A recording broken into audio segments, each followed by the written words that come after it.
Joe Rogan Podcast. Check it out. The Joe Rogan Experience. Train by day, Joe Rogan Podcast by night, all day.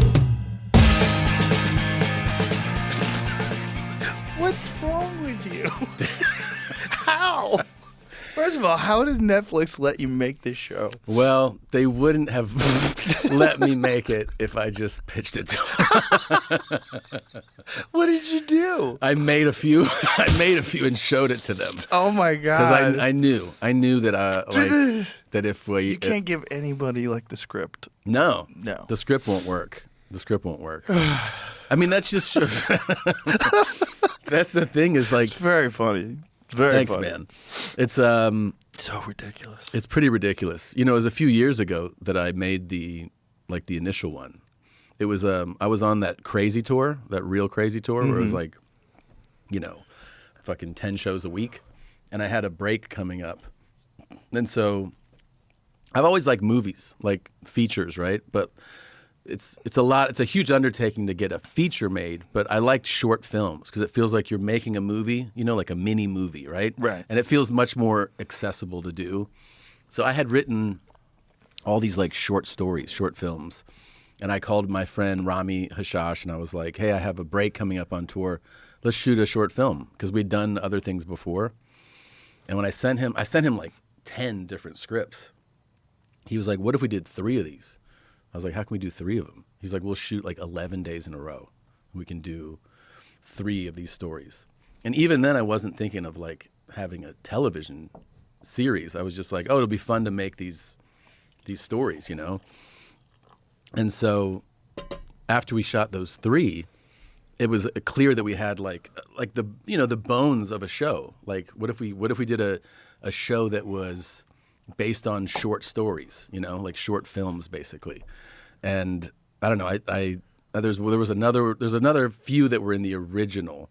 And when I sent them in to Netflix, they were like, this is fucking insane, but like we'll make 6 episodes of this. And yeah, they were just like, this is crazy.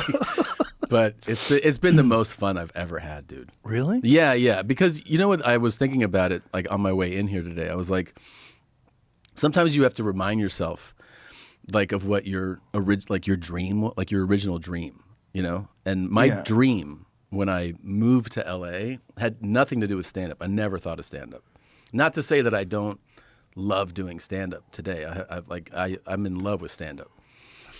But I moved to LA because I was like, oh, I want to do movies. Like that was my whole thing. I want to do comedy movies, and I had like my own blueprint for how I would do it. I was like, I'll go to the Groundlings. SNL will definitely hire me from there. Like this is like my 21-year-old brain. And then I'll do that for a couple of years and then I'll do movies. Like I thought that was a logical game plan to end up in movies. And it just, you know, I did do the Groundlings for a while, the school. But when I was supposed to do Writing Lab, which was like one of their levels, I had started stand-up and I was just like, oh, this path is just better for me. Like I was getting traction, not like my career wasn't moving, but I'm saying like I could feel how much I loved it, and I was starting to get like $50 here and there, and I was like, oh, it's not doing the Writing Lab thing, it's staying in the stand-up path, you know? Like that's kind of like interesting. But the dream of doing something like movies, which is like, this feels like to me like they sent me to film school and they were like, make your fucked up movies.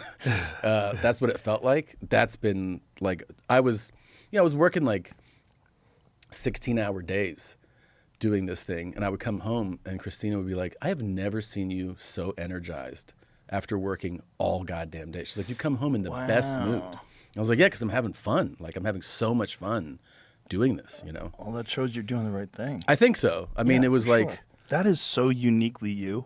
It is, right? Oh, yeah. That's our fucking text thread. It pretty much is. There are some in here that I can't wait for you to see. Like, there are some in here that I literally cannot wait for you to see. This morning, she goes, why is it called Bad Thoughts? It should be called Cock Thoughts. she's like, I swear there's dicks in like every other one. I'm like, yeah. She's like, dicks and violence. That's your wheelhouse. We need more of this in the world. Yeah. We really do. That show, the religious show on Max, Why am I not remembering it? Righteous Gemstones. Oh yeah, Fucking A. yeah, man, Dude. Danny McBride. Yeah. He's fucking fantastic. Yeah, he's fantastic. But the whole cast The whole is cast is, fantastic. yeah. The fucking show is so good. It's so funny. Goggins, Adam Devine, John Goodman. Oh, yeah. Everyone's amazing. They're all fantastic. But it's also so ridiculous. Yeah. It's like, thank God. It's like, it seems like for a while, people were getting scared of making anything offensive. I know, and it also feels like so many studios, networks, platforms, whatever you want to call it, are like so distanced from comedy. Like it's like comedy is it's too dangerous. It's very like. Well, it's weird is you can get away with so much in a drama. In a drama, you could have violence and theft and car accidents. You could fucking kill people and rape people and steal all their money, and that's okay. Yeah. For some reason, but like, there's something about doing comedy that's offensive or even potentially offensive. Yeah. The other thing is, there's the offensive angle. I also think that they really shit the bed on literally backing truly funny material. Like so many studio comedies that are released, the people are like, why didn't this work? Because it's not good. It wasn't funny. Right. It's not a funny comedy. But don't you think part of that is because they can't take any real chances? Yeah, I think a studio is always, like if you strip everything down, it's somebody that has to have some risk in their job. They're playing with millions of dollars and saying like this will make us money. Right. And so they start to get more apprehensive about it. The other thing is that the cost of some of these comedies, when comedies were really thriving last, which was I think like more than 20 years ago, some of these comedies started to cost like 30 million plus to do a comedy. Yeah, because sometimes you had like huge stars and huge set pieces, and you'd have these Tropic enormous Thunder. budgets. Yeah, like real. And now some of them, like Tropic Thunder, I think did probably pretty well at the box office, right? But a lot of them would not, and so it started to be like, hey, you know what? We can make this. That's why you see the explosion of certain genres, right? Like horror really has had a huge uptick the last decade plus, because people can produce them for $5 million, but they don't realize that you can produce great comedies for $5 million also. You can, but you have to like prioritize the material first. It's got to be a great script, and they got to be willing to back it. And I feel like they just haven't taken those shots yet. Well, it's kind of a tremendous opportunity, right? Because of the fact that these big studios and these big stars are not doing those kind of films. Exactly. Like the door is wide open It's because open. the demand has never gone away. No, people want it. They want to laugh. Always. I'm doing one this summer. Yeah? I'm doing a movie this summer, yeah. What are you doing? It's a crazy fucking comedy. It's insane. Yeah? It hasn't been announced yet, so you know how they are about that. But it's a wild R-rated comedy. Well, tell me about it afterwards then. Okay, yeah. Haha, everybody else. Yeah, no, I can't. I would love to talk about it, but I think we're doing kind of like what you're saying, which is like we're going to go all in on trying to make this really funny movie. And I mean, I couldn't be more excited about it. And I think it's like it takes. You realize when you read it and you go, this is it. We kind of do some punch ups on the script, and then you just try to surround yourself with amazing comedic talent, like great actors, And just have fun. Yeah, I think that's like That's awesome. something that's missing. That's so cool. I didn't even know that was your original dream, and I've fucking known you forever. I know, yeah. It was. I guess I was probably like, I kind of was resigned to that's not going to happen too. Not like. I mean, the other thing is like, dude, every time I'm out on the road, I would get a call. Hey, they want to see you for this part, or you got an offer to shoot this show or this. Like, here's the offer, and I'm like, yeah, I'm on tour. Like, I can't move the fucking United Center.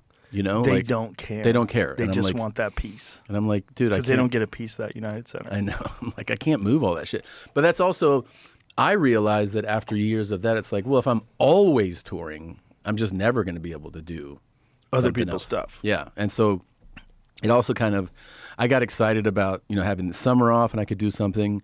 And then my tour, the current tour I'm on, will end in December, and I'm leaving 26 wide open. Really? Yeah. You're just gonna film stuff. I'm going to, film some stuff, and then I'll still do like what I do, which is like go into your club or book some club weekends, which are kind of like low, stress kind of things where you go like, hey, I'm just going to go work out.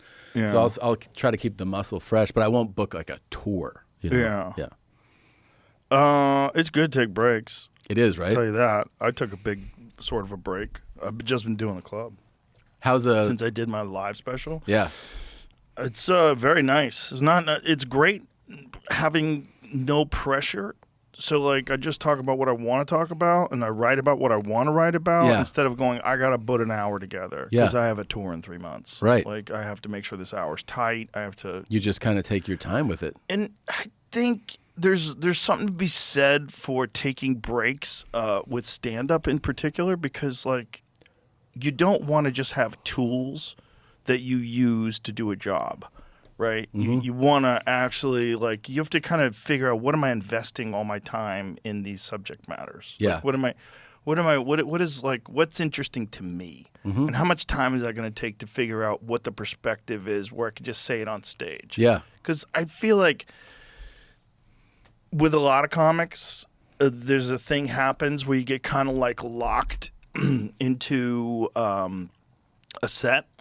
And then you abandon that set, and there's this mad scramble to come up with a new set. Yes. And a lot of times when you're doing that new set, it's not you're not invested in it. It's just you can make it effective. Right. You know what I mean? It kind of feels like filler. Yeah. Yeah. Yeah. I know exactly what you mean. And the audience feels that too. I think they definitely do. They do. They They do, because I feel it as an audience member. Yeah. I know when someone's doing that, and I go, I'm not connecting with this at all. Right. But if it's something that you can tell the person wants to talk about, Exactly. it resonates. It hits Where it's different. actually interesting. That's the thing. It's like, as I've gotten older, I've thought much more about stand-up, and there's a lot of stand-up is kind of like unspoken. I think a lot of it is hypnosis. Really? Yeah, there's a weird thing going on, and I get it from like great comedians. Like when I was a kid, there was this guy named Frank Santos, the R-rated hypnotist, and he would go on stage and make people do stuff, and you're having sex with Madonna. It was really weird. But there was a flow to the way his confidence or something about him. And he was also an actual hypnotize people to quit smoking and shit like that. Yeah. And there was something that he was doing where I was like, what is he doing? Like, how is he what is this connection where it's just so funny? Like, how is he getting into these people's heads? Like, what is hypnosis? And then I see like a guy like Attell on stage when he's killing. And I recognize something I'm like, he's hypnotizing us. Mm-hmm. There's something that he's doing, this effortless confidence and connection to what he's talking about, and great material also. So you give him the reins. You're like, oh, this material's so good. I'll give you the reins. Take my brain. Take my brain. Take my brain. And the rhythm of the cadence too. Yes. Because he has a very particular cadence. And you know, if you hang out with him or work with him like I did a few times, you start doing the cadence. A lot of people do. Start doing the cadence. And I did that. I did that in like 05, 06 when I was like, he was on his show and his first like killer album came out, Skanks for the Memories. Yeah, I mean, I feel like I would be talking like to you like this, and I get on stage, I'd be like, how's everybody doing? Like I would just start doing, because it's such like a hypnotic type of cadence. Yeah, Patrice always says that about like having babies. Like that's his babies. Yeah. Like Dave Attell has a bunch of babies. Yeah. It's like a bunch of people that he gave birth to their 100%. Yeah. Yeah, it's super normal. A lot of people have that. But it's interesting how that stuff works. That there's a thing that's going on, which is why live stand-up is so much better than stand-up on television. Dude, I also have this thing recently, because I'm on tour right now. I realized that, like, man, it's funny how I could be like tired, and being tired, I go on stage in a different mindset, and all of a sudden I'm like, wow, that was a way better set. Like I had the right amount of tired. Not tired where I can't think, but more relaxed. And then I get off, and like my whole tour crew was like, that was fucking an amazing show. And I'm like, yeah, I feel like I was too tired to be like self-conscious or something. You know what I mean? Right. Like so some of my self-awareness went away, but like the right degree of it went away. Yeah. And then the show just and felt then you better. locked in with them. Yeah, I also like to tell myself sometimes, if I remember, that I'm best on stage if I'm going on stage in a silly mindset. If I'm goofing off backstage, Yes. fucking around, Yes. making fun of somebody that's like in my crew or something. I don't know, like Oh, for dancing sure. in the green room, like just silly. That mindset walking up on stage is like the best one to go on stage with. That's why I used to love working with Joey so much. Yeah. Because two things. One, Joey would make me laugh like while he was on stage. I'd be waiting to go on stage. Instead of thinking about my material and going over everything with a fine-tooth comb, I'd just be laughing. And then I'd go on stage laughing. And that's the thing, is that's an unspoken thing that the audience goes like, there's joy coming from this person. Yes. They feel Legit. the joy. Yeah, they legit. really do. Because like there's nothing grosser than fake laughs. Yeah.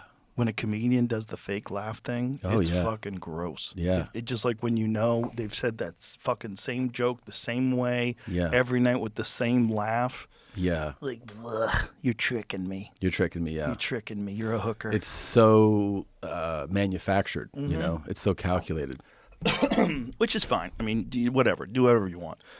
But it's like there's a thing that comes with that. That's like, okay, I'm never going to be fully locked in, but maybe I can just appreciate this for, True. Like I'm watching a sitcom. Yeah.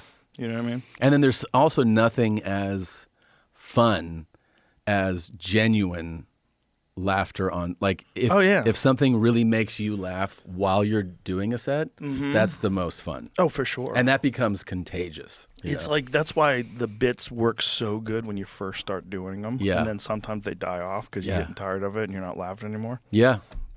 Whereas, like, there's certain things, like, at a subject, when you first start talking about it, where you're like, what the fuck is going on? How is this a real thing? It's so funny because we were just talking about how there's certain bits where it kills, right? Mm-hmm. And then over the next few months, It dies. it dies slowly. Yeah. And you're trying to do the math. You're like, wait, am I saying it different? Am I like, you just go listen? Right. Did I miss a beat or something? Did I miss some connective tissue? Right. What's going on? And it just like, by the end, you're like, no, it's fully dead. It has died. I don't know what happened. You just got to be able to accept that they're dead. Yeah. That's such a funny thing, though, that happens. I have a bunch of bits I call orphans. I have a file of orphans. Oh, like They're all bits that just never made it onto a special. Yeah. Like someone comes up to me, like every now and then, one of my friends will come up to me, like, "Do you do that fucking? Is that on anything?" I was like, "That one's just an orphan. It's an orphan. It's yeah. just floating around. It doesn't fit with anything, and it's so fucked up." And sometimes you ever try to bring those back? I brought some back that didn't make it. And sometimes they get new life. Yeah. And then sometimes you're like, oh, there's a reason why I didn't carry this one. You know on. when they pop up is bottom of the barrel. Oh, yeah. Fun Bottom show. of it's the best show. The bottom of the barrel. Every now and then I'll pull something out and go, actually, Yeah. I have a fucking ancient bit on this. That Yeah. if I can kind of remember it. That's the other thing is your memory starts to, on the old stuff, you go. My memory's gone on my last special. It's gone. That's the best thing that can happen. Yeah. Oh yeah, it's gone. I get called out to, do this bit. And I go, I honestly don't remember how it goes. Yeah. Like I I'll can't. start it and then I'll forget. Right. You want to do it? Yeah. And then they'll know it. Yeah. They'll know it better than you. And you're like, oh yeah, I don't Yeah. remember. Sometimes that's good. That would be funny if they did it. They acted it out. It's pretty fun. Yeah, because there's certain bits like they just leave your mind. It's like I'm done with this. But did you like any of the acting stuff? Because I know you don't have any interest in doing it anymore. But did you enjoy it? Yeah. News radio was really fun. That was fun. Yeah, Fun it was job. fun. I didn't mind doing it. It's just I didn't like it as much, and I didn't like the time commitment. That these I mean, I don't sound like I'm complaining. Oh, is acting so hard? But it's like you're working these long ass days. Yeah. And as a person who likes to do a lot of different things, Yeah. that becomes a problem. And you were on a multicam. Exactly. Imagine if you were on a single cam. Way harder. That would have been- Single cams are crazy. I had friends that are on single cams. I was like, oh my God, how are you doing this? They were working 6 days a week, and they would work at like 12, 15 hours a day. Yeah. I was like, this is so crazy. Like, I like to do a bunch of stuff, man. I like to do I know. jujitsu. I like to play pool. Are you rolling again? Like No, no. I'm still injured. Yeah. I'm still dealing with some small, it's a lot better now, lower back issue. And a little bit of a knee issue, but that's pretty good too. Did I tell you I'm how pretty close. my little guy quit jujitsu? Why? Why'd he quit? the funniest thing. They both go. Both my boys go, and we take them in, and my youngest is like, "This is my last one." He's 6, and I go, "Is your last one?" He goes, "Dude, my schedule is crazy." I go, "What?" He's copying his dad. Yeah, he's talking like me, and he goes, "I have a full plate," and I go, "You have a full plate." He goes, "I go kindergarten. I got Spanish. I do drums. I don't have time for this." That's hilarious. And then he told the instructor. He told the guy in charge. I was like, "Tell him." He goes, "I won't be coming back. I have a very full schedule." And so that guy kind of like smiled, and he goes, "Well, what do you have?" He goes, "I told you, kindergarten, drums, Spanish. I don't have time to do everything." He's 6. 6. And I go, "Yeah." Is this the one who calls you Tom? Well, they both did for a while, but yeah. So he goes, but the instructor was great. He goes, okay. He goes, "Well, in life, you have to be strong, right?" And my kid goes, "Yeah." He goes, "It's not an option." And he goes, "Yeah." He goes, "So if you have to be strong, then you have to do this." And my kid's like, "Yeah." He goes, the instructor goes, "So I'll see you Thursday." And he sticks out his fist, and my kid goes, "I told you, I'm too busy. I will not be here." And so he hasn't gone. But this is the thing about kids, is like he hasn't gone now in like a month. And then now he's like, "Hey, I want to go back to jiu-jitsu." And I'm like, "Of course." So Of course. and also his older brother is doing very well. That's a problem. And He's so like, this he got a new belt, you know, and my older brother's like fucking him up and talking mad shit all day. Takes his shirt off every day, and he goes, "I'm gonna be so fucking jacked." So he's like, "Oh shit, I gotta get back in there." That's hilarious. Yeah. Yeah, you gotta hedge your time. Like you have to figure out like what do you want to do. You're the most insane in my book for a person who does the most different things, because you're highly proficient at archery, jiu-jitsu, shooting pool, fitness, this shit, like that's a lot of different things to be like very good at. Do I have to pick my spots? Yeah. You know, because I'm an obsessive person. Right. So like I have to like that's why I don't fuck with golf. That's why I don't fuck Fucking with video golf games. will get you, dude. Video games will get me. I stayed away from video games for 20 years, about 20 years, and we got a console. Well, here's the thing. I actually found that I am busy enough where in my brain I can go, yeah, I can do 20 minutes on certain days and get like a little dopamine kick from it, like have fun. But most of the time I walk by it and I go, I don't have time to play. My problem is if I put that 20 minutes in, I'll be up till 5 in the morning. Yeah. I'll go, I don't need sleep. I just won't work out tomorrow. Yeah. I'll just show up half in the bag. I'll eat a lot of creatine. And I'll be okay. So my brain works. Yeah. Do you know to do that? Yeah, I started doing it every day. Yeah. But it's a really big one for sleep deprivation. Really? Yeah, there was some sort of study where they showed that it completely diminishes the effects of sleep deprivation. If you take, I think it's 20 grams. I think 20 grams of creatine, something crazy like that. I've been doing that. I have a whole new sleep protocol I'm doing. Oh, a sleep protocol. With, like, I'm saying a bunch of peptides and shit. Yeah. Ooh, I just ordered an Oura ring to track my sleep. That's good. Do you have to try that pineal peptide? No, I haven't. I heard about it. You were telling me it really ramped up your REM sleep. Fucking awesome. Yeah? Yeah. Nice. Yeah. Anything for more sleep, I'm into, man. I'll tell you what really affected quality sleep. No drinking. That really affected my sleep a lot. Really? Oh yeah. Were you drinking a lot? Not a lot. Not like Bert levels. But like last time I was sober, I was with him. We were all. It was a great table. It was like Taylor Sheridan. Oh yeah. His wife. My wife was there. Bert and his wife. David Goggins and his wife. Oh wow. And then a bunch of my professional pool player friends. That's a fun table. Oh, it was fucking phenomenal. We had so much fun. We all had dinner together after the UFC fight, and Bert is just throwing back martinis. Yeah. And I was like, oh, I definitely made the right choice. Yeah. I definitely made the right choice. I'm watching him. He's slowly turning into a human grape in front of my eyes. He's fucking red in his face. He was hilarious. He was. I'll tell you that. Sure. At the table, we were having a lot of laughs. Yeah. But I was like, he can knock him down, dude. He can really knock him down. Bro, he found out we were leaving, so he ordered 2 more to down on the way out the door. He just downed 2 martinis. I'll have 2 more. Like, just down these martinis on the way out the door. I'm like, this is fucking preposterous. It's preposterous. And then I talked to him, and he goes, I got all my blood work done. Perfect. Everything's perfect. I know. I was like, how's that possible? He always says that. And I saw somebody comment the other day on our podcast. They go, the documentary about Bert's doctor who says blood work is perfect is going to be unbelievable. It's a complete charlatan. It's got to be, dude. It's got to be. Dirty lab coat with a fucking mouse in his pocket. Like some It's gonna crazy be guy. Complete lunatic who's like, you're great. Oh, my God. That's so funny. That's so funny. Yeah, we had dinner and he was like, wine? Anybody want wine? And I was like, I'm good. And he's like, we'll do a bottle of wine for the and nobody had wine, so he just dumps the bottle into his glass. And he can drink it in like 5 minutes. It's crazy. It's bizarre. Well, it's obvious, like, it's got to be an adaptive thing, right? Like running is.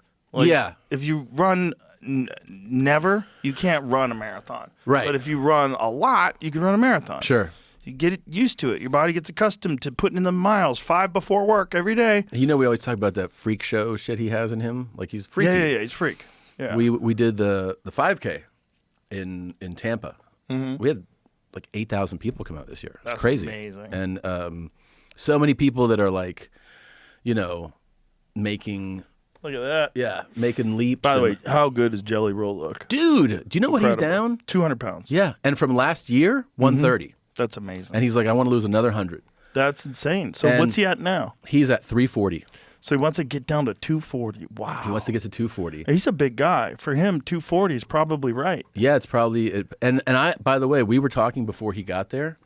The 5K it was in Raymond James Stadium where the Bucks play. Mm-hmm. So I was like, well, how are we mapping out 3.1? Well, the only way to do that in a venue of this size is you had to like use every square inch of the place. So they had us go up the ramp. Like if you're going to go up to the top, there's a ramp that goes up. It's 9 stories up of all incline. Boy. And then you go across, then you go down, and then you go up again. Oh, a lot of incline. Like half a mile plus of incline, right? Oh. So before Jelly gets here, I'm like, I don't know if he can do this, man. You know what I mean? Like he's a big guy still. Knees, cardio, all this shit. Right. Dude, he fucking smashed it. That's incredible. He did great. Did he hire a trainer? Like how is it? What is he doing? I think some people he got rid of his phone.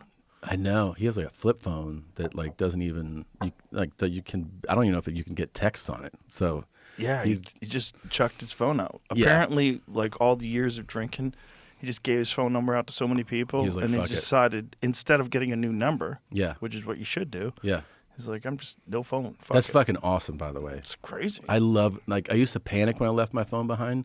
Now when I forget my phone, I'm like, oh, it's going to be a great day. Like, I left my phone. I'll get it later. Like, I feel fine. It's a great feeling. Yeah. Yeah, we're all prisoners. We are totally prisoners. We're prisoners, and it's going to get worse. Oh, this is the thing I wanted to tell you. So some of the Bucks players came out, the offensive linemen. These are absolute beasts. 6'5", 6'6", 330, like just fucking giants. They're gorillas. And we're doing all this silly competition stuff. Like we hit the golf simulator, throw a fucking spear into like a bale of hay. And then they're like, oh, we need one more thing. So we have a beer stein holding contest. So it's this. Oh, Bert won that. Yeah, he beat fucking all pro. He's been That's like, come on, man. But look at these. Doesn't that make sense? It does make sense, but you still go like. Those skinny guys can throw a baseball a lot faster than these dudes. It's just crazy to me though. Like, not to me. The upper bodies on these dudes, I'm like, no, they're these guys. Yeah, he's gonna win. He's used to holding beers. Yeah, he's used to holding drinks. I couldn't do it. I tapped out. I like my arm just gave out, and then look at him. He's still smiling. Oh yeah, he got nothing wrong. That's insane. Yeah, and then yeah, they slowly fell. I bet if he did his left arm, it would fall off.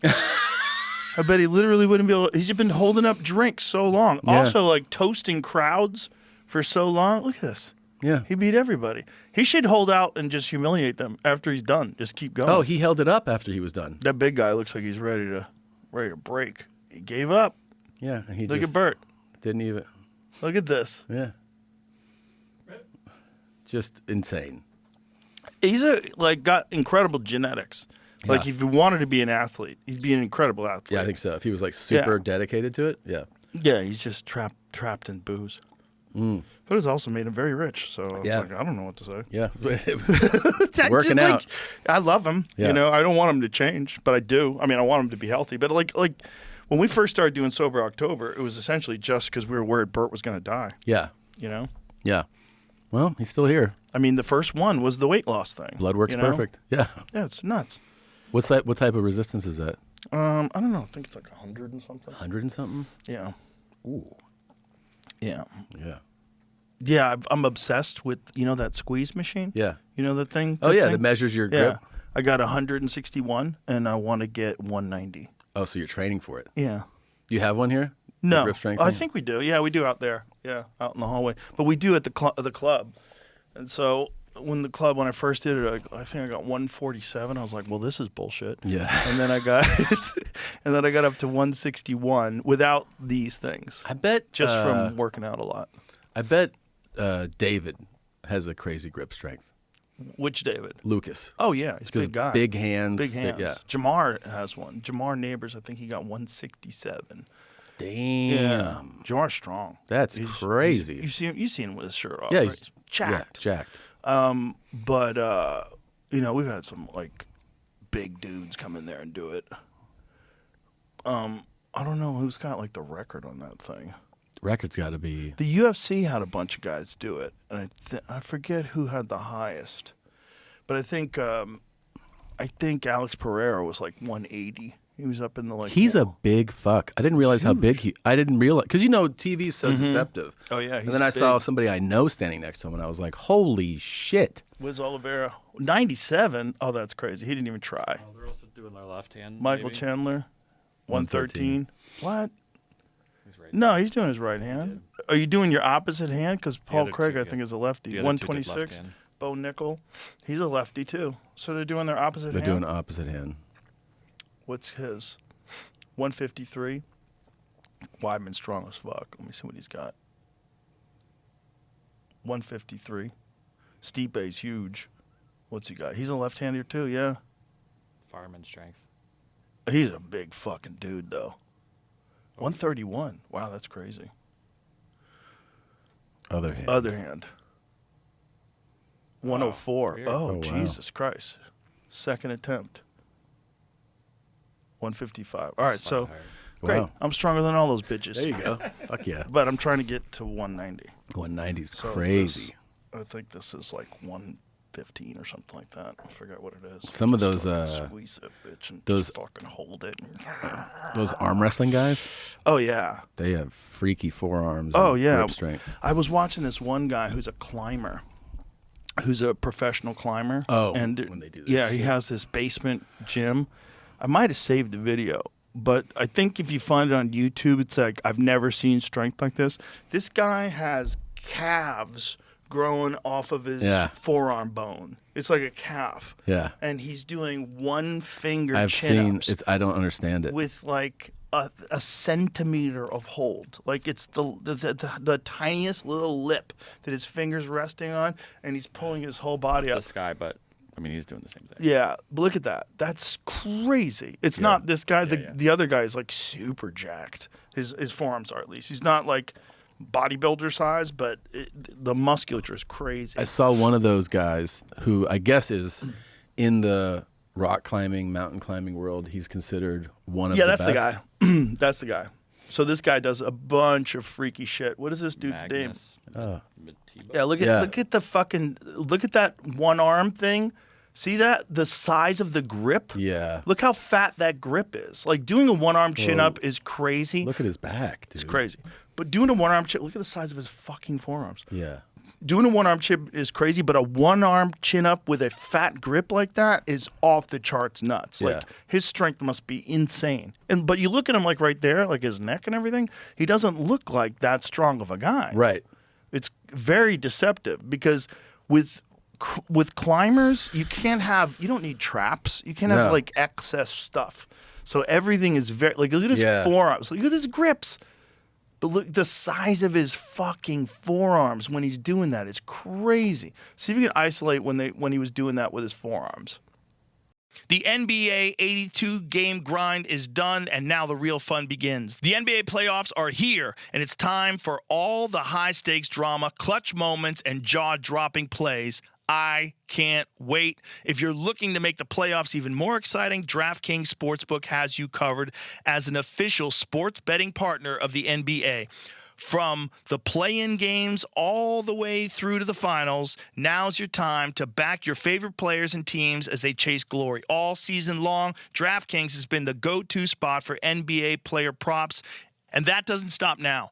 Want to make your playoff experience even more intense? Try placing a bet on your favorite player's performance. Ready to place your first bet? Download the DraftKings Sportsbook app now, lock in your bets, and let's make this playoff run unforgettable. Here's something special for first-timers. New DraftKings customers bet $5 to get $200 in bonus bets instantly. Make it a playoff run to remember with DraftKings. Download the DraftKings Sportsbook app and use the code ROGAN. That's code ROGAN for new customers to get $200 in bonus bets when you bet just $5. Only on DraftKings. The crown is yours.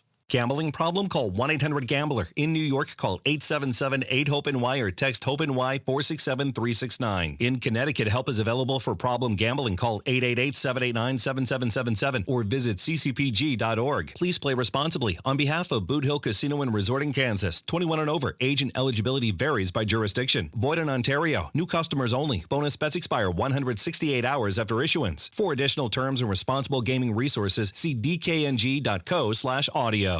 Is he the one who did a workout with Larry Wheels? Did you ever see that? No, that's a different guy. But yeah, I've seen that You've seen too. that? Yeah, I think that might be that guy. Might I be. think I've seen him on YouTube. Is for a it? while. Yeah. And he's blown away by this guy. This guy. And it's like mountain climbing, if you think about it, just the amount of reps that you're picking your body weight up and holding, like gymnasts. Like, who's more jacked than the guys who do the rings? No. They're super jacked. Like, look at his forearms. Look at back up a little second and just freeze it. Freeze it right there. Yeah. Freeze it. Look at that left fucking forearm. Yeah, that's crazy. That's nuts, There's a split in the muscle. That's a calf. Yeah, it's a calf. That's a calf. That's like a strong calf.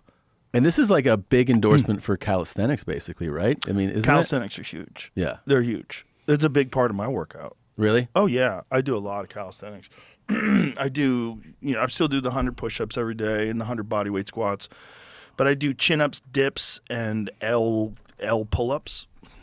So you're like with a close grip, with the legs extended. Yeah. I do all those. Really? They're huge. Yeah, it's you want to be able to, and the other thing a lot of do, I do hang from a bar like this where I swing my toes up and I touch the bar. So it's like really works The your core. too.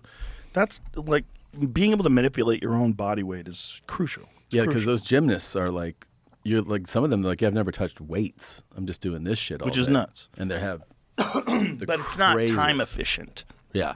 Because they're doing that. Hours. Their muscles are like that because they're doing 8-hour sessions. But you can get a lot done with your body with just dips and chin-ups. A lot. Dips are incredible. Yeah. So good. I mean, that was like, I think when Arnold would talk about chest, he was like, that was like the cherry on top for the workouts was doing. He's like, we always would do dips. For this And chest development. you can do weighted dips too. Yeah.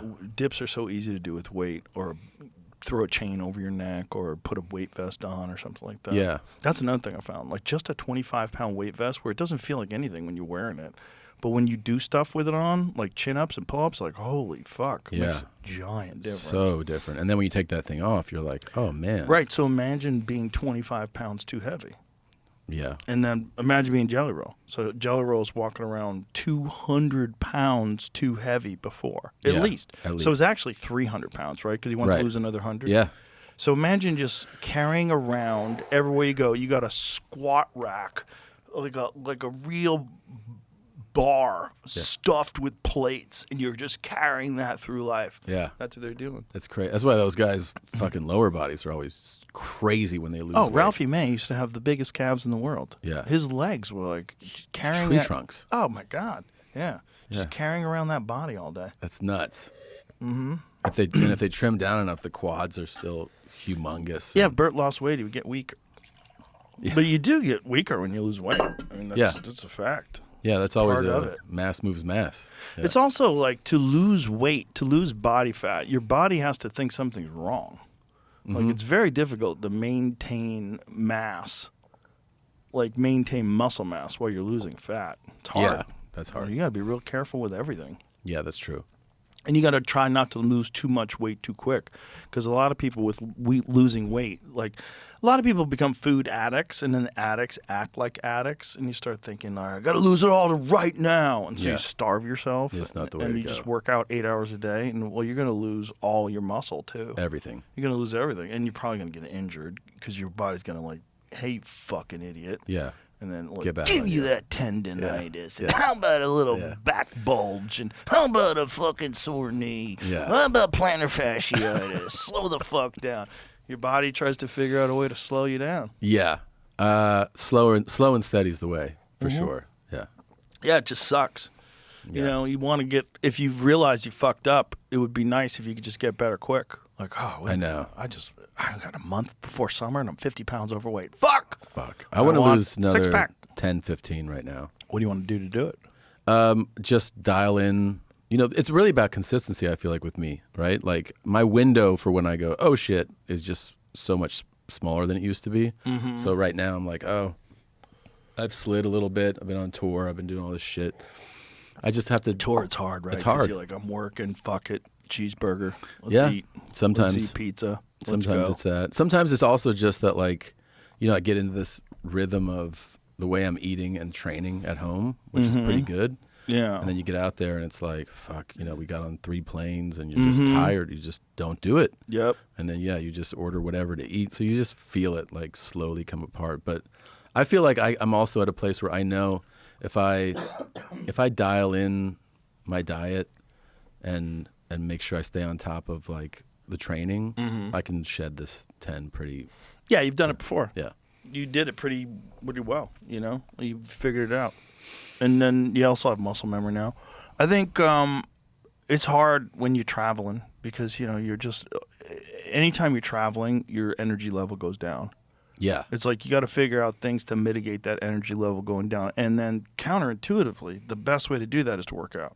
Yeah, I know. Which doesn't seem like it makes any sense because you're tired. I don't want to work out. A lot of times we do the land and lift. Got to do that. Like land and go. Yep, land and go. Land and go. But it is crazy how I do a lot of 3 to 4 day weekends, you know, for tour.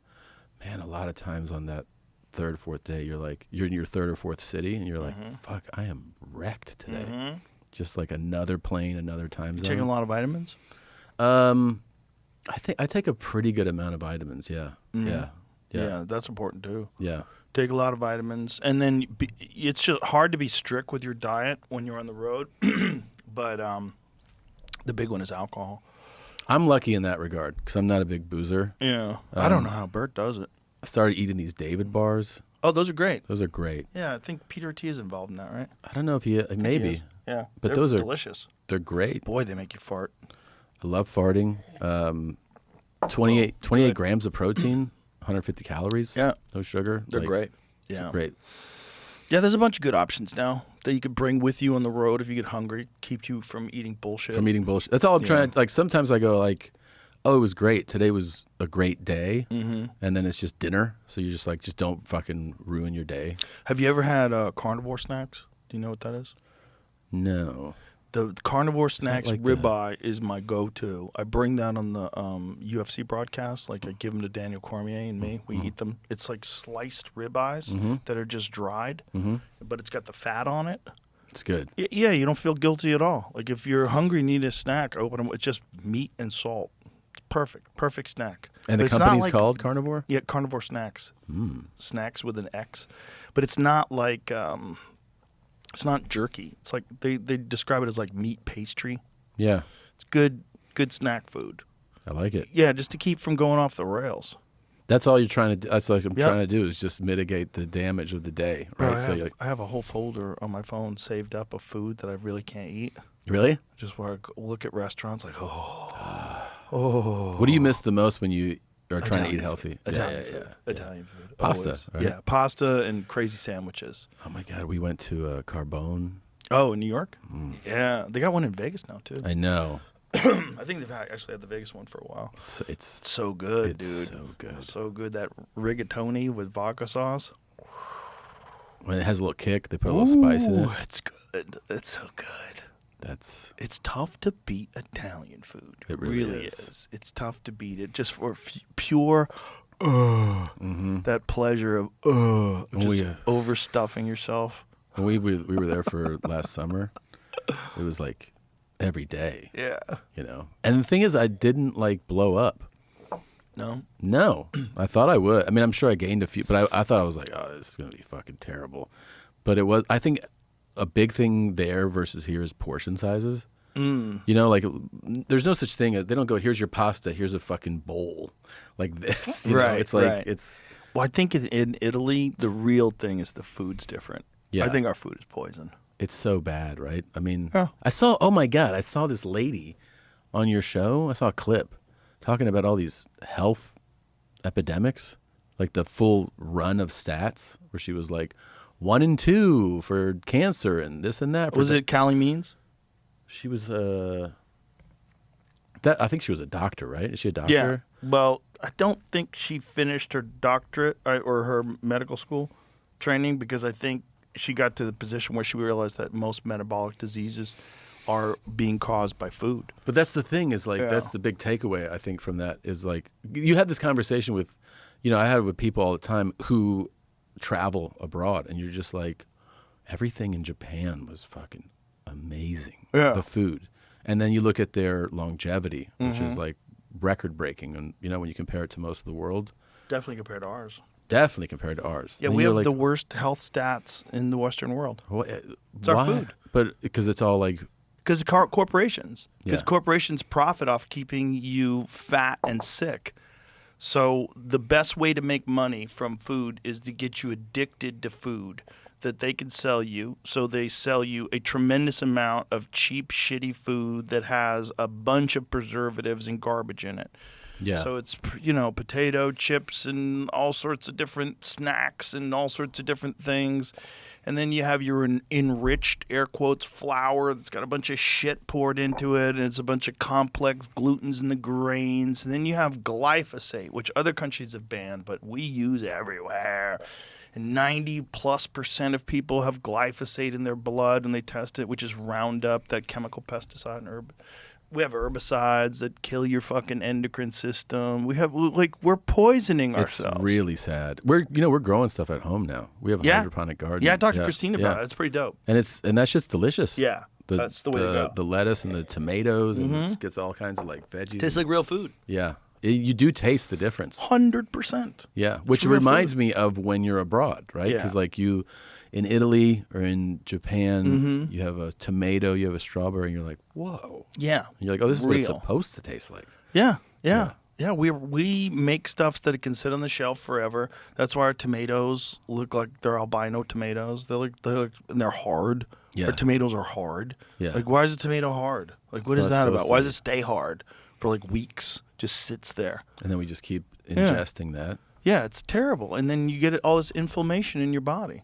And, you know, we've sort of genetically modified a bunch of things so we could feed a bunch of people, so we can have large numbers of people. And Yeah, I there's was a benefit to that. How much of this like do you think is related to the fact that we have so many more people than some of these places? Oh, yeah, that's a fact. But Yeah. it's not just that. So I think there's a bunch of factors, and everybody wants to be real binary about it. Sedentary lifestyle is a big one. There's a large percentage of our population that doesn't move enough. They don't exercise. They don't do anything physical. So you got that, and then you got years and years and years and years of doing that, which eventually catches you. Yeah. And so that's what the people that start showing up at the hospital. You know, it's metabolic health, right? So, and then you have lack of understanding of nutrition, which is they think, oh, you some fuckhead doctor that tells you just have to eat a balanced diet. You don't need vitamins. Yeah. Well, that doctor is fat and stupid and probably has a bunch of diseases and he's on pills himself. Like, Yeah. shut up. Probably never even went through any nutrition training. You know, in medical school, they get about 6 hours of nutrition training, I think.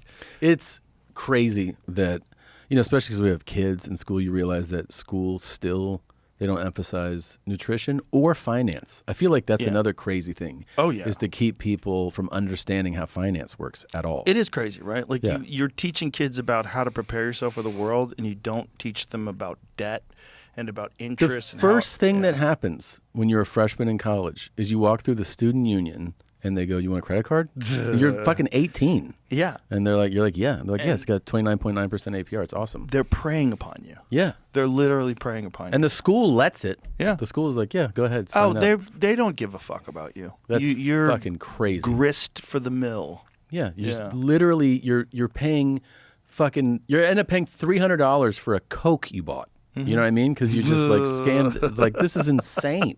Yeah, And we it's don't insane. we don't teach anybody. It's really crazy. Well, also you get it in their head that they're fucked because the debt that they're getting involved in with student loans is the only debt we have that you can't get rid of. Yeah. The only debt. Yeah, you can't forgive that. There are debt. people right now who have Social Security getting docked. Their Social Security is getting docked for student For their loans. student loan. So they made it to death, and they owe money to the government for loans that It's did them no good at all because they're really- living off Social Security. So the government gets to steal more money from your Social Security. Nah, we don't have to pay you. So nuts. And meanwhile, like today, the reality is you can get that education online. yeah. Almost all of the books on any sort of subject are available. Mine is useless. My degree's useless. What's yours in? Communications. Well, you're a communicator. Well, yeah. Worked but out. The degree. You probably they use you to sell more tickets. They probably do. But This guy. But look, he went to our university. You should come. I Learn mean, like Tom. you know, I didn't I didn't learn anything. In But how that. much did you have to pay to go to school?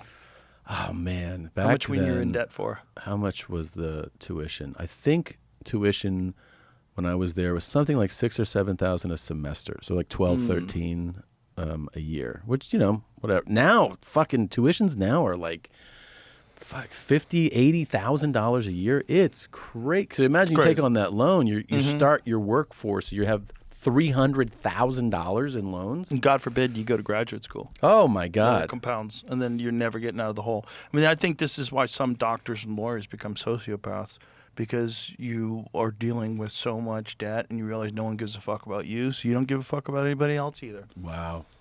Yeah, it's great for society. Yeah. It's also like there's two things that can be true, right?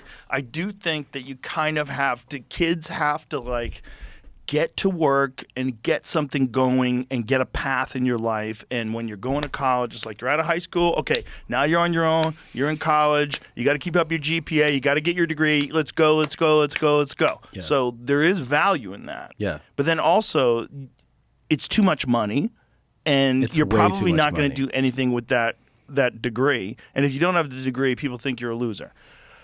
And it's very strange. It's very strange what's going on, because you're allowing these corporations to prey upon children. Yeah. Because like you're an 18-year-old child. You don't understand anything. You don't understand anything, and then all of a sudden you're in college and you're saddled down with unstoppable debt, and you have this fucking circus of people around you that are also trapped. And you didn't understand what that meant, what you were signing up for. No way. It's the same reason, like, you have a conversation with somebody who's that age, and you're like, oh, you realize that our brains are different, right? Like, you talk to like Yeah, they're not developed they're yet. not fully developed yet. They don't understand Especially boys. everything. way more clearly. Yeah, boys don't get developed until they're like 25. Girls are pretty. They can figure out the game Yeah. earlier. Yeah. They're not as saddled down by testosterone. Yeah, but Their frontal lobe develops earlier. yeah, ours does really take till about 25. Yeah, dudes are retarded. Yeah. But that's also how you trick them into going to war. Yeah. You know, it's part of it. Yeah. Like, hey, we need you. The Gulf of Tonkin, terrible thing those Vietnamese did. Yeah. We're gonna need to send you overseas. Try that shit on a 40-year-old guy. You're like, Yeah. what? No fucking What way. happened? Let me Google. Hey, I Googled Gulf of Tonkin. Yeah. Turns out Yeah. you guys fucking faked it. But- What else are you faking to get us to go to war? Oh my God, you guys fake things to start war so you can You- make money? That's crazy. How are you not in jail?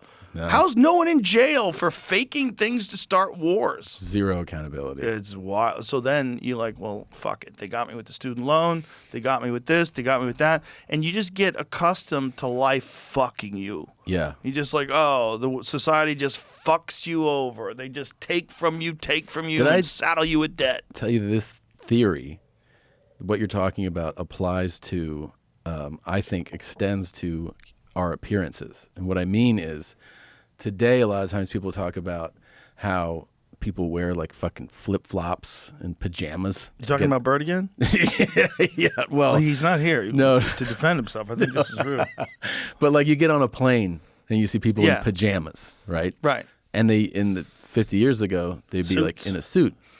And I think part of the reason why people, their appearance is this, I think some of it is tied to a lack of hope, meaning that so many years ago, you would embark on your path in life thinking that there's hope.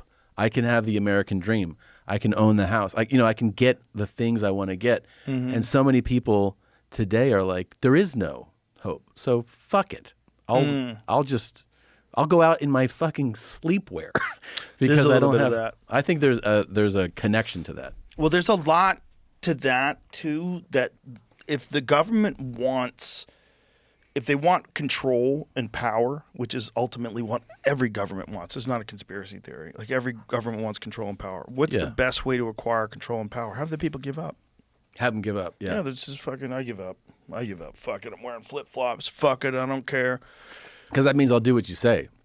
I'll do That's- what you say when you That's give what's up. really scary to me about AI, automation, and then ultimately universal basic income. You're going to get a lot of giving up. And then the government's going to clamp down on you even more. Yeah. And then it's going to be haves and have-nots at a scale that we've never seen before. When you have companies that are in charge of these automated taxi services, and that's the only way people get around, and the government gives you a certain amount of credits, so you don't have to ever worried about traveling. You have credits as long as you're a good boy, Tom. Yeah. As long as you follow the rules, as long as you don't say anything crazy about Israel, as long as you don't do anything nutty, about vaccines, as Yeah. long as you don't step out of line when it comes to the election, Then your don't say credits- anything crazy about this or about that, or take your vaccines. And if that's a real possibility, that they're just going to extract money out of us, or attempt to control. Like this is the grand battle of control. Mm-hmm. The more they have power over narratives, it's also like there's things that are going on right now. Like we were just talking about, I was with some friends this weekend. We're talking about these bot farms. Like there's evidence of bot farms that people have used to like go and attack people with certain things. Like a bunch of different countries use bot farms. I'm sure a bunch of different corporations use bot farms too. But no one's getting in trouble for it. Like if you can pretend that you're mass groups of people that are getting upset about something, you could just pretend. And you could pretend. Yeah. You could just you can hire people to go protest and fly them in on jets. Like that's happening right now. Mm-hmm. There's this guy in Maine, and he made this video where he was hired to drive these people to the airport. And he's trying to figure out where are all these people going? I'm driving this busload, 2 busloads full of people at the airport. And they were saying, well, we're going to a protest. And like, what protest? And then he goes and Googles where they're flying to. It's like, oh, this is a paid protest. They're paying people to show up and pretend that it's a protest. So it's like there's puppet masters that are manipulating world events, and that's legal. Yeah. You're allowed to pay people to go protest. Yeah. Which seems like that should be illegal. Like you shouldn't be able to pretend that you have an organic uprising against some. Well, it's giving people this illusion. Right? Yes. Yeah. Which is the entire Kamala Harris campaign. Yeah. I mean, that's what it was. It was the whole thing was AstroTurf. Did you see that? It was before he left, the former FBI director talking about how China just doesn't play ball with any international rules. Oh, I'm sure. And he's like how they don't respect IP at all.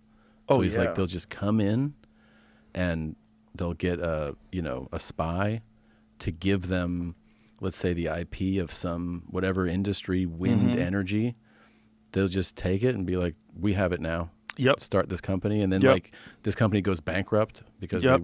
they just Fuck you. fuck you. Yeah. They They don't give a made- shit. Whole Apple stores Yeah, that are fake Apple stores. so insane. Everything's fake. Fake laptops, fake phones. I saw a guy too because like the evolution. Because I What always think happens about if you try to get online with one of those? I'd have no idea. Can you get an Apple ID? Like, does it work? It can't. I'm imagining that it can't. But like I always think about the fact with AI how we're in like version 1, Right. and we're all blown away by it already, right? Right. And there was a watch guy online who was like, I have 2 like Daytonas. Oh, right? yeah. And he was like, dude, he goes, this is the best one I've ever seen. Fakes. Yeah. The fake, he had to Perfect. take it apart and to look at parts that were inside. Yeah. Like a spin wheel. He goes, oh, this is missing the logo. So which begs the question, like, what is it? Like, what are you buying? Do you want it from this company only, or do you want a Rolex Daytona? Like, what do you want? Well, I mean, I think if in the case of that, that the movements, the actual inner workings of the real one are far superior. Are they, though? I think so, yeah. Why? Yeah. Well, I assume that. What if the other one has a 72-hour battery or I mean- a power supply, too? What if you 3D print every single aspect of the watch? I bet Then I it's the wouldn't same know. thing, Pretty close, I guess. right? But it can be the same thing. Like, I we're not guess. talking, like my watch, like there's a panorama. Yeah. This could be fake. I mean, I bought it from my friend, so I'm sure it's real. Yeah. But, like, it's This- not a fake Ferrari. Right. You know what I'm saying? Like, if Right. you got a fake Ferrari, like, oh my God, these tires have no traction. This suspension sucks. I hate the idea of fake watch, though. Right, but why? Because Well, you used to be poor. maybe it's because I used to be poor. Yeah. I also just don't respect the copying of it. Like, Right, it's bullshit. Yeah. Well, I wouldn't buy one because you're contributing to Yeah. some, but it's kind of funny. It that is kind of funny. you can get one But- for $40. That's That's like insane. a $7,000 watch. It's really Like- crazy. It's insane, and it's And it's insane perfect, that and it's it's heavy. tricking. It's tricking these watch experts, right? Yeah. But I don't really understand the. Yeah, look at these. So one of those is fake. Yeah, the The one right. on the right is fake. Yeah. Yeah, I'd buy that. Looks perfect. I'll take it. What How are you much? He's pointing out. Like, Well, can you see the difference? Like, imagine. who knows this on the spot? Well, you wouldn't know also- this on the spot, right? Yeah. Also, my vision sucks. Mine does too. So I'd have to like take it out and Yeah. do this. Like, I don't know. Like this one, I can't even. I guess I can read the time or Look at read these. the date rather. But I mean, But they're- the tiny ass Yeah. windows. That's a struggle. Like if it's dark in the room, oh I'm yeah, not reading that. My vision absolutely sucks. That's incredible though. The replicas are crazy. They're so good. They're so. But again, like try making a replica 911 Turbo S. Good luck, fuckface. Good luck, yeah, I know. Good luck, fuckface. But you can make one of those. But wait, how to? Because this, I understand at least what you're doing in the watch thing, right? Then the Right. person buys the far less expensive one, and they get the feeling, I guess, that people go, "Oh, Right. you have the real one." Right. But if you're getting an Apple product, a fake Apple Well, product, you don't know you're getting a fake Apple So product. they're if going- you're in the whole China. thing's a scam? The whole store's fake. and You have everyone no there's in idea. on it. It's an Apple store. Do you think people that are Like it hired has think they're the in? fucking logo. Do you That's think- an Apple fake factory rated in China. This is 10 years ago, though. It goes on to say that it tricked the employees. They thought they were working at a real Apple store. They That's thought the they were craziest gonna part. do- Yeah, it's like it's layers of You're- severance. It just goes Holy deeper and deeper shit. and deeper. Yeah. That's really crazy. Do you ever follow the YouTube channel Stance Elements? It's it's a guy that just works on cars, dope shit. And one of the things he's doing, he's building his own Ferrari F40. That's cool. So instead of buying one for like $3 million, Yeah. which is okay, I'm gonna say something that's gonna piss off these Ferrari people. yeah. It ain't worth it. Okay, it's not worth $3 million. It's not Yeah. that good. It's not. If it was new today, you'd Yeah. be like, this should be taken off the market. Right. Like this thing has zero fucking traction control, but because it's a classic, it's worth like a ton of money. So what he's doing is making it better. Works. Stance works. Did I say Stance Elements? Yeah, that's the. Yeah. That's the The B-boys. the B-boys. That's the breakdancers. Which, by the way, Stance Elements. How did I fuck that up? Stance Elements, by the way, is also amazing. We could talk about that. But this guy, Stance Works, this is his own. That's not a Ferrari. Like, He's building it bought from all scratch. the parts online. So he bought all the body panels online, and then he made his own frame, and then he bought a Ferrari engine from like a different model of Ferrari, and he's putting that in it. But this is like a multi-month journey that this dude has been on, that I've been watching all the videos. Whenever he has a new video, I watch it. He does a lot of dope shit, but this is a guy that like really loves cars, and he's super smart. And when he's talking about cars, it's fascinating because like he's also a fan of the original M5, which I've thought about getting one of those. Yeah. Not very fast, but apparently like super engaging driving experience. The original M5, which I think was like, I want to say it was like 280 horsepower. In what year? 80 something. 80 something. Yeah. Which, by the way, back, I think it's 88 maybe. Back then, that was a lot. I have an 89 M3 that I bought.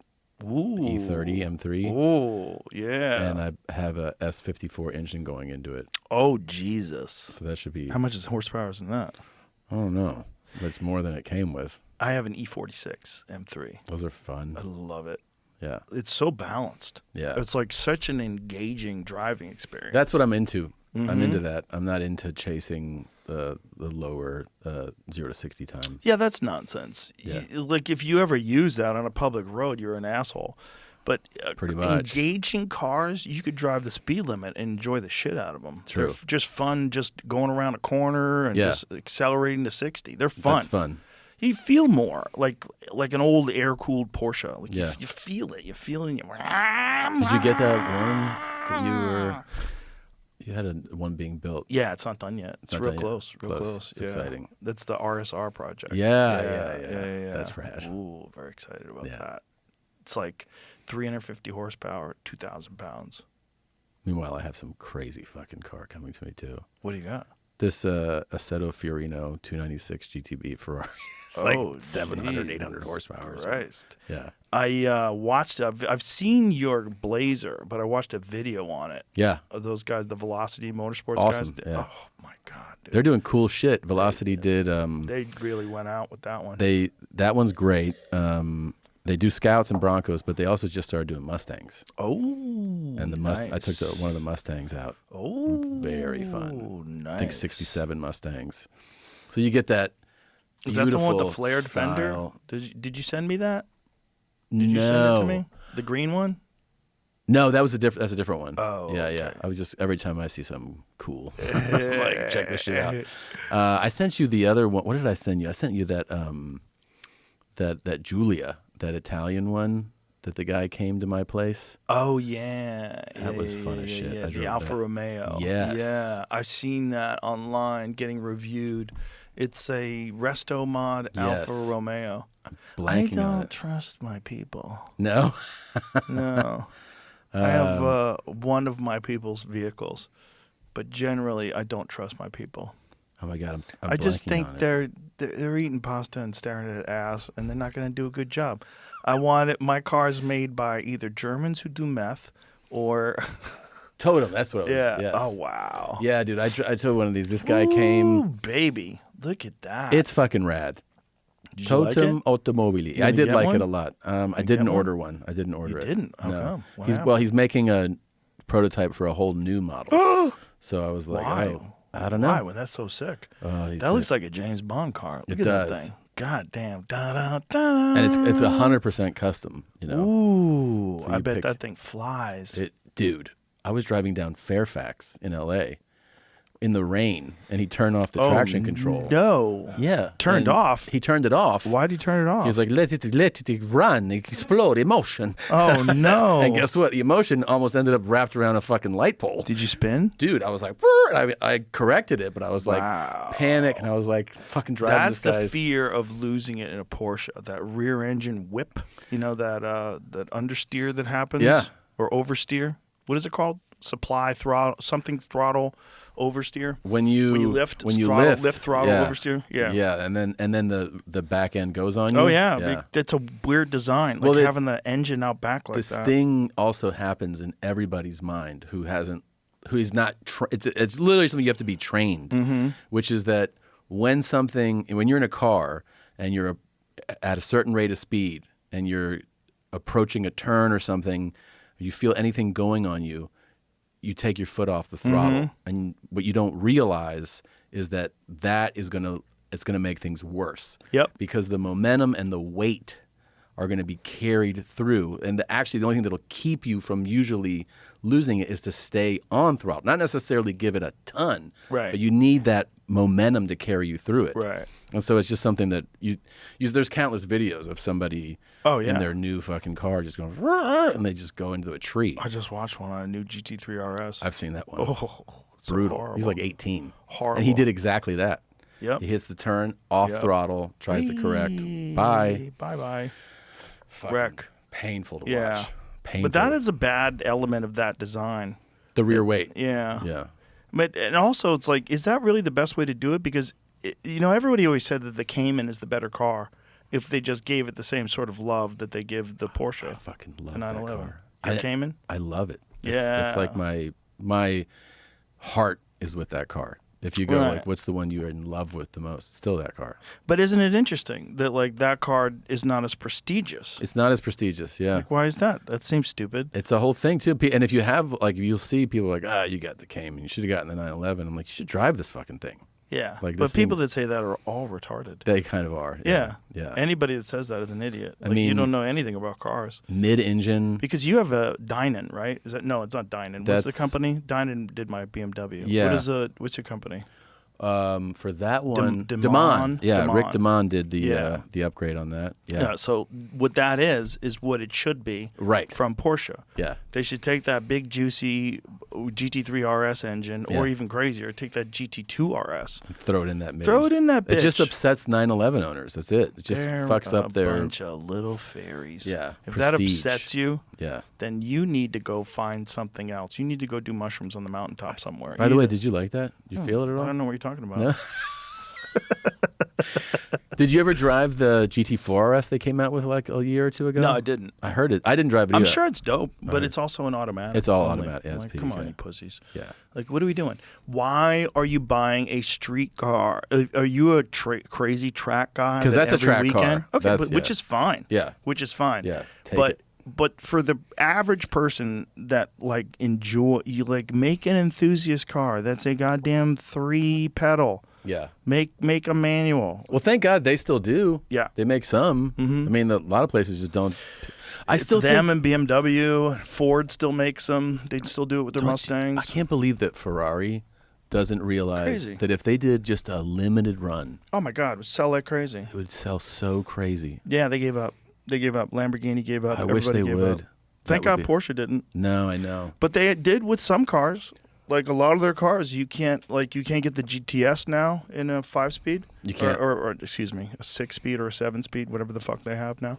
You can't get. I don't think you can get the S. You can't get the turbo. Oh, you can't get the turbo. Yeah. You have to get the T or the regular. Maybe you can get the regular 911. I think you can get a regular 911 Carrera. GT3 you can get still, but you can't get the GT3 RS. Like, come on, guys, shut up. Just shut up. I think the audience should inform them, right? They should know that like their fan base wants all that shit in manual. It's like what pisses me off about Corvette too. Like, you guys have the most dope shape now. The C8 Corvette is so sick, and then you're putting out these insane ones like the Z06 and the ZR1, but it's still beep. I know. People want to. Yeah. I don't know. It's got to be like that. All that has to be like cost analysis, right? It's a little bit of that, and what is that, Rogues? Yeah. I kind of quit those, but I'll have one. I fucking love these. I thought I was going to have a hard time. I quit them over the weekend. Really? I did nothing. I was like, this is easy. I think I'm lucky. I don't think I get physically addicted to stuff that way, except coffee. Yeah. I've done that one where I took the whole day off coffee, and I was like, why am I fucking yawning? Yeah. Fuck. Coffee gets me too. Headaches. But I like coffee so much, and coffee's everywhere. I'm like, I don't think I need to quit that one. No. I didn't get headaches last time I tried to quit coffee. I quit for a couple of days, and I was like, this is just rough. But the nicotine pouches was nothing. That's great. Yeah, it was super easy. I feel like I have some of that where I'm not that physically addicted to. But dude, I have friends that have like anything gets them. Like I had a guy who came over here to do a podcast, and he saw that someone had sent us some kratom stuff that I wound up throwing out. I was like, I don't want like this shit anyway. Yeah. And he's like, don't take that. I can't get off of it. Get that kratom away from me. I know someone I got a real problem with it. I'm like, really? I know someone 18 years on it. What? Yeah. What? Yeah. 18 years on a shitty opium? Well, because they were using it to get off of opiates. Oh God! And they can't go without it. Wow. Yeah. But the high is so like whatever. Yeah, it's not. I tried it, and then people were telling me, "Be careful, be careful." And Oh, Duncan loved it. We had some at the club. Yeah. And Duncan's like, "Hey man, you got any more of that? Got any more of that liquid heroin, man?" I was like, "Keep it away from Duncan." Yeah. He's so funny, dude. He's the best. He's so the funny. best. But we like had a whole box of it there that Ron White had left there, and it was gone by Tuesday. I got in there on Tuesday. I was like, everyone went Where through did it. it all go? No, it was all Duncan. It was all. We drank all of them. I was drinking 2 and 3 a day, man. I go, you're not even supposed to drink one a day. It's like a half a dose. Yeah. Like, which is really weird. Like, why did they make one of them Be that 2 is doses? 2 doses. Yeah, that's It's crazy. It's a tiny little shot. That's a good way to get you onto it. yeah, it's like when you buy a bag of chips and it says like how Oh, many a calories serving? in it per serving. 6 chips. Like, why is this little baggie is not even a single serving? You know I'm No. going to eat more than that one bag. Of course they know. Piece of shit. Yeah. Yes. Garbage tactic to get people It's into horrible. it. It's so predatory. It's just lies. You're lying about the amount of calories. That's so funny, dude. But I think I'm very lucky because I know people that get addicted to weed. Yeah. And I have gone a long time without weed and never had any problem. Yeah, people get physically addicted. Like I didn't really realize that was a thing, but I think it's just different genetics. it totally You is. know, like look at Bert. A normal person who drinks as much as him would be dead. Yeah. You'd have like real liver problems, Yeah. and he doesn't have any problems. He's in the gym in the morning. It's crazy. Yeah, it's nuts. So it's like you just got to deal with the cards you dealt. Like, why don't I have 4 aces?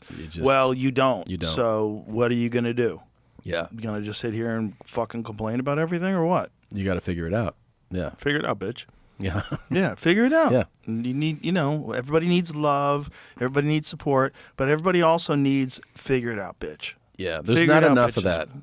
Exactly. There's really not enough of There's that. not. Because you really it's like you don't gain anything by doing the like how come I don't get No. this. It's like how come I'm not 6'6"? I don't know. I'm not. Just right? You're just deal not. with it. Yeah, you got to just deal with it. I think that's a real problem where people, if you think about like you remember that documentary, The Secret, that stupid documentary? Oh yeah. Yeah. Like all you have to do is like think about things and you can make them happen. Yeah. Not really. That's bullshit.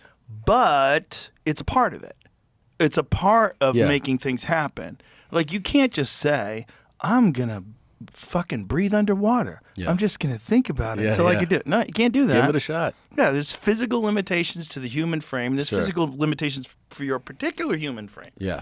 You can't get taller. You can't. You can lose weight, Mm-hmm. but you can't really do much other than that. Yeah. You can kind of get in good shape for what you got, but Yeah. what you got is what you got. What you got? Yeah. But there's a bunch of people that just think about their problems all the time. It's an obsession, and what it does is it carries you through time without having to deal with the problem because you just talk about the problem. Right, That's a big one. I know so many people who do that. Your focus is your problems Yeah. rather than your solutions. Do you know how many people who live in Guatemala in a fucking dirt floored shack would Yeah. love your problems? Yeah. You Exactly. know, like your problems are not that big a problem if you're living in America. Well, and you have your health. you need that perspective change from people. Exactly. Yeah, there's a big thing of like, if your problems become your identity, it's a fucking. Because I know people like that, right? That you're like. That, Have you ever seen that video? The final boss of woke It's like this one trans man who's like, I'm a disabled trans man. I'm also on food stamps. I also have like It's a real person? It's Donald Trump is trying to erase me. And it's like, this is the identity. Like there's this is existential battle, but Sure. this final boss has everything wrong with him. Yeah. You're not a him. You're Yeah. a girl pretending to be a man. So it's like you've got everything You got every wrong, issue. and it just keeps going on and on. Have you seen this, Jamie? Do you know what it is? Sounds like somebody should try to get on stage. No, big fat stupid face. It's not gonna work. the whole thing is just like it's so crazy that people will just like. There's a value and a currency to being a victim. Yes. And so they'll add stuff. That's Social not- media has also Yeah. helped that a lot. Because It there's plenty magnifies of it. people that don't want to deal with their shit that'll go, yes, girl, you go, yeah. Incredible. Society's doing this to you. Yeah. Did you hear about that lady that got fired from Equinox in Manhattan? She was late 47 times in 10 months, and she sued because of race. She said she got fired for racism, and she won. She Because won? It's a jury, and she won $11 million. No. Yes, she did. No. And She's she was working- late 47 times? Not only that, like you were working at Equinox, like you could work for all of time and Yeah. you'll never make $11 million. Like you're not going to make $11 million working at Equinox, No. but yet you won, and she only worked there for 10 months. She was late 47 times in 10 months. And that's why they were firing her? Like they're like, you're just they're like, perpetually bitch, you are late. always late. Yeah. And then she's like, that's so racist. That's crazy. She won, and she took him to court and won. They're definitely going to appeal that shit. Of course they're going to Yeah. appeal, but the thing is, Yeah. when you have a jury, Yeah. you have a jury of people so fucking stupid they don't get out of jury duty. Yeah. Exactly.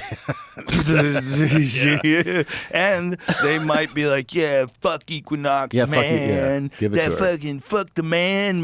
Because that guy's just too lazy Yeah. to go to the gym. Yeah, yeah, So yeah. he's like, fuck Of Equinox. course. Not just that. It's a corporation. Oh, You don't right. think of it as an individual. That's Right. just a company that's going to fuck you over. That's why people don't feel bad stealing from work.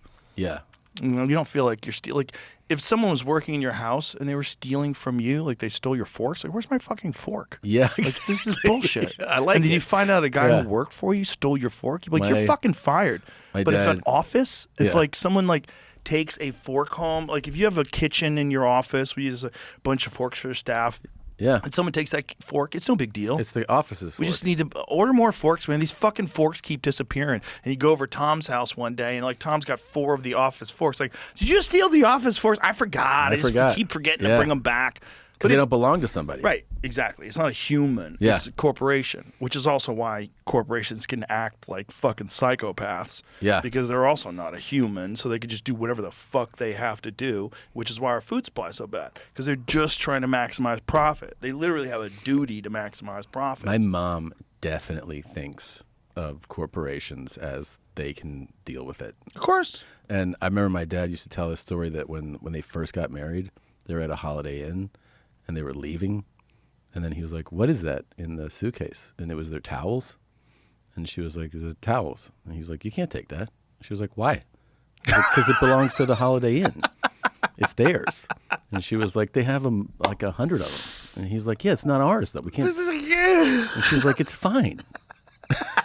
And like everywhere I've gone with her, she's like, you know, she'd be like, "Can I take this?" And like, no, that's so like, funny. we've been places where I've been like, "Hey, sorry, my mom wondering if we could take this glass."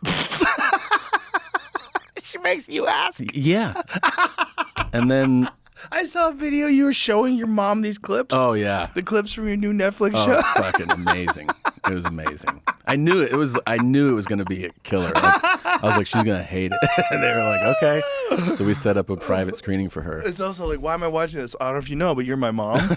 Yeah. It's just so funny. She's like, dude, she hated the show so much. She's Oh, like, I'm sure. She came over yesterday for Mother's Day, and I was like, she goes, so, because on the rest of that thing, she made me promise that we're gonna cut the first story. Yeah. She's like, you're definitely not gonna use that, right? So eventually, I was like, yeah, we're cutting it.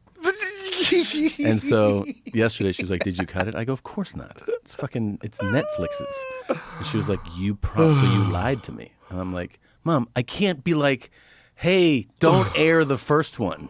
And she's like, "Well, that means you lied to me, so I'm never coming to a show again, and I'm never going to do anything like related to any of your stuff." And I go, "Promise? I would love if you never came to a show again." Do you know how much of a fucking burden it is to have to babysit when you're there? I was talking to Shane Gillis about a bit he does where people getting upset, people he knows getting upset about a bit. Oh, yeah. And he's like, yeah, I'll stop doing that. Shut the fuck Shut up. Shut the fuck up. She found out, by the way, I was on Chrissy D and Giannis's podcast the day the Pope died, or the day after. I was in New York, and we're podcasting, and I was like, oh, because my mom's like hardcore Catholic. And I was like, let's call her and just check on her. And I go, we'll just try to see if maybe the Jews did it.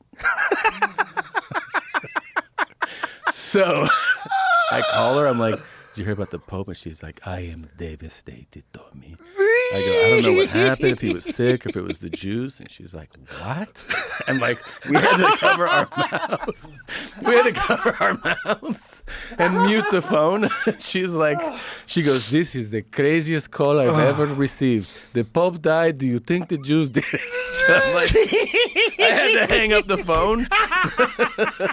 And then like a week later, she goes, "I was on YouTube and I find that you called me on a show to talk about this." She found it. She found the clip, yeah. She found the endless well of us fucking with her on YouTube. Oh my God, that's so funny. Speaking of the Jews, have you seen fucking Kanye's new song? Bro. What? Here's the thing. What? My First of all, Yeah. kind of catchy. Well, that's the problem with it. That's the problem. Is like the guy from production, like he's never lost a step. He can make a beat. He can he's so talented. He's a genius. He's a talented producer, man. I do think it's like first of all, I think people are kind of done asking him questions because most of the shit he puts out is like self-released kind of commentary or thoughts. Because he's saying just fucking crazy, This is the craziest thing But I've like- ever seen. But there is a thing where that song is like, what are you doing, dude? Like, what are you doing for It's real? the ultimate pushing back. Yeah, I guess. But there is like I think I have a pretty, let things go kind of vibe to me. Right? Obviously. Yeah, Your fucking right? Like, show. yeah, like, I your don't- show's ridiculous. It's a ridiculous show. And I've always been like, yeah, say whatever you're going to say. But I do think like making a catchy song about that, I'm like, what are you doing, man? Like you're just getting, at a minimum, you're just going to get more people that think it's cool to say Heil Hitler. Like that's at the minimum. Well, I think that's part of the program. Yeah. I think it's part of what he's trying to do. But I mean, is that cool to do? I guess if you're like, well, it's fun to troll the masses and get them to do that. Okay. But what I'm saying is that like at a minimum, you're going to get less educated people to go like, this is a fun thing to say. And you're like, I mean, is that good? You really want people just walking around being like, it's tight, man? Heil Hitler. Like, that's fucking insane. It's crazy. It is crazy. But it's also kind of a sign of the times. I guess. Yeah. This is a chaotic world we're living in. Yeah. And it's like, okay, this kind of highlights the benefits. I mean, I want to say this like carefully because I don't want to think I want to say real clearly. I don't support people saying that. I don't think it's a good thing to say. No. I don't say it. I certainly don't think any racism is good. I don't think anti-Semitism is good. I don't think anti-Christianity is good. I don't think Asian hate is good. I don't think anything is good. But there's a benefit to just letting people talk. Like, let people say whatever the fuck they want to say, even if it sucks. This is the benefit of Twitter. But this is also the bad part. It's like the fucking song has so many millions of hits on Twitter. It's been banned from every platform. Yeah. But is it good to ban things from platforms, or is it better to let it be out there and let people talk about it? Because if you ban it, then people want to hear it more. That's true. And then it becomes more popular, and then it kind of supports what he says, which is that there's this concerted effort, if you talk about Jewish people, that they're going to remove you from everything, remove you from banking, which is what he's saying. They run everything. Mm-hmm. So if they didn't, like if it was just you were talking shit about Puerto Ricans. Look what happened to Tony. Nothing. Yeah. He's doing great. Yeah. You know what I mean? Like if there's certain people that you're allowed to pick on and make jokes about or mock or say something, and you can get away with it. Yeah. Well, I think he's made his point. I think we all get it now. It's never going to end. Yeah. But how does it end? This is the question. When I was watching that song, first of all, I was by myself. When I first saw the song, I was like, what is this? Yeah. Like, no way. Yeah. No. It's like, no way. No way. And I'm watching it on my phone. I'm like, yo. And then my first thought was, how does this end? Because this ends. This is going to end. There's going to come a time where they're going to realize, like, this is a problem. Yeah. So how does it end? Does it end in assassination? Does it end in There's definitely people that want to kill him. financial I'm sure. ruin? Yeah. I don't know what his financial situation is. I know that, like, there's been all these, over the last 5 years, there's been times where, like, his, net worth has been reported at, like, such a crazy amount. And then I remember, like, funds were frozen. And he was like, I don't have anything. And then it was like all back. I don't know what his financial situation Well, is. they can't steal your money, Yeah. but they can debank you. Yeah. Where no one will bank with you. Right. Basically. So it's like, how does that work? Like, where do you get your ATM card? Yeah. Is it from the Bank of fucking Portugal? Like, what do you have to do? Like, how does that work? You know what I thought about when I was watching that video? I was like, how do you get, I don't know, however many actors? That's easy. That's the easy part. I think it's crazy. I think a lot of people would be like, what? Oh, that's the easy part. You put out a casting call in LA, everyone's soulless. They have no fucking soul. Nuts. They just want to get famous. You're going to Yeah. do a project with Kanye? Okay, All let's right. go. What do I Let's have do to it. say? Also, I'm just acting. Just Yeah. like that guy in Inglourious Basterds wasn't really a Nazi. Right. I'm not really a Nazi. Listen, man, I got to do what I got to do. I got kids to feed. Yeah. It's nuts. It's pretty nuts. He's super talented, man. One of my thoughts after hearing that song was like, man, I wish he would release this song with like a different, you know what I mean? With a different hook. Like, Yeah, it's not personally. going to happen. No, I know he's not going to, but that's what one of my thoughts was. I was like, man, I wish he would. It's so crazy. It's so crazy because his last album before that was a banger.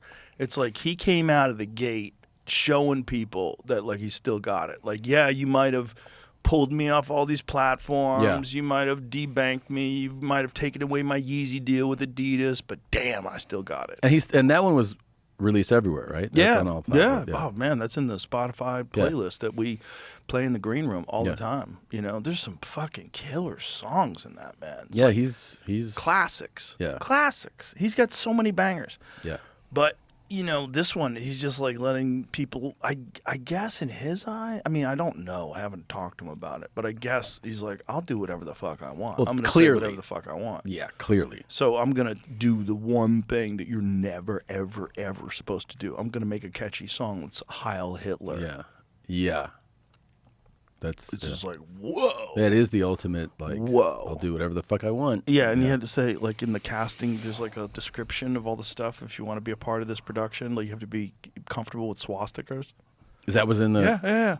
He's got a diamond-encrusted swastika. That's also insane, dude. By the way, you know a Jew sold him that. Probably. Yeah. Or at least supplied the diamonds. Yeah. Where'd the diamonds come from? That's The insane. Jewish people have been controlling diamonds for a long time. It's insane. They're very smart about the diamonds because the diamonds aren't even really that valuable anymore. You know what's fucking crazy in jewelry? Because see, this is one thing that like I don't trust about. There's certain businesses where you're like, I don't know what I'm looking at. Right. So like a car, for instance, you have the reference to go like, how much should this cost? Right. And Right. so like, it gives you some personal. Right. You see a Lamborghini, you know, that's like a $300,000 car. And you Makes can sense. like check with people. Yeah. But like a piece of jewelry, Right. this guy who I bought a watch from was like, this jewelry is like, you know, this ring or whatever. It's like, whatever, $50,000 or something. I was like, oh wow. He's like, do you want it? I was like, I don't know. and then like a month or two later, he sent me the same thing. He's like, trying to move this now. Do you want it for like 20? What? And I was like, I was like, it's 20? He's like, yeah, I'm just trying to move it now. What does that mean? What do you owe on it? What's it really cost? That's what I'm saying. Yeah. And so you kind of go like, wait a minute. So I was gonna pay $30,000 more for it? That would just go to you? That's so gross, right? It is gross. It's just I would really, never trust that guy again. It just really turned me off, man. Well, you know what's really thank God I kooky? didn't. Fake diamonds that are real diamonds. Yeah. Girls don't want them. Right. I was reading this whole thing about the demand and supply for lab-created diamonds that are absolutely diamonds. They're not fake diamonds. It's a real diamond, but it's not a diamond that's pulled out of the ground by slaves. It's just lab generated. Yeah, it's not like a blood diamond. So, like, well, And girls are like, I don't want that I shit. don't want it. It's not real. Oh, no, it's not real. I want someone to suffer first. Well, it's not that. What it is the same thing as not wanting a fake Rolex, even though it's like physically the exact same thing as a Rolex. Yeah. But that's at least a brand. Like if you're a person who loves engineering and craftsmanship, and Yeah. like I don't want to, someone to rip off someone's work. Yeah. Like that's art. Like Yeah. like your watch. That's a piece of Yeah, art. yeah, It's a yeah, piece of art. yeah. So that makes sense. You wouldn't want a fake piece of art. But a diamond is just, it's just elements compressed over time. Yeah. And they figured out how to do that where they make perfect diamonds. Fraction of the cost, I'm assuming, right? But the demand is super low. yeah. Wow. 99% less. 99? Oh, yeah. Oh, yeah, in some cases. Especially the big ones.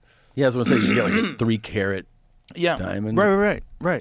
The ladies don't want them. Yeah. I want a real one.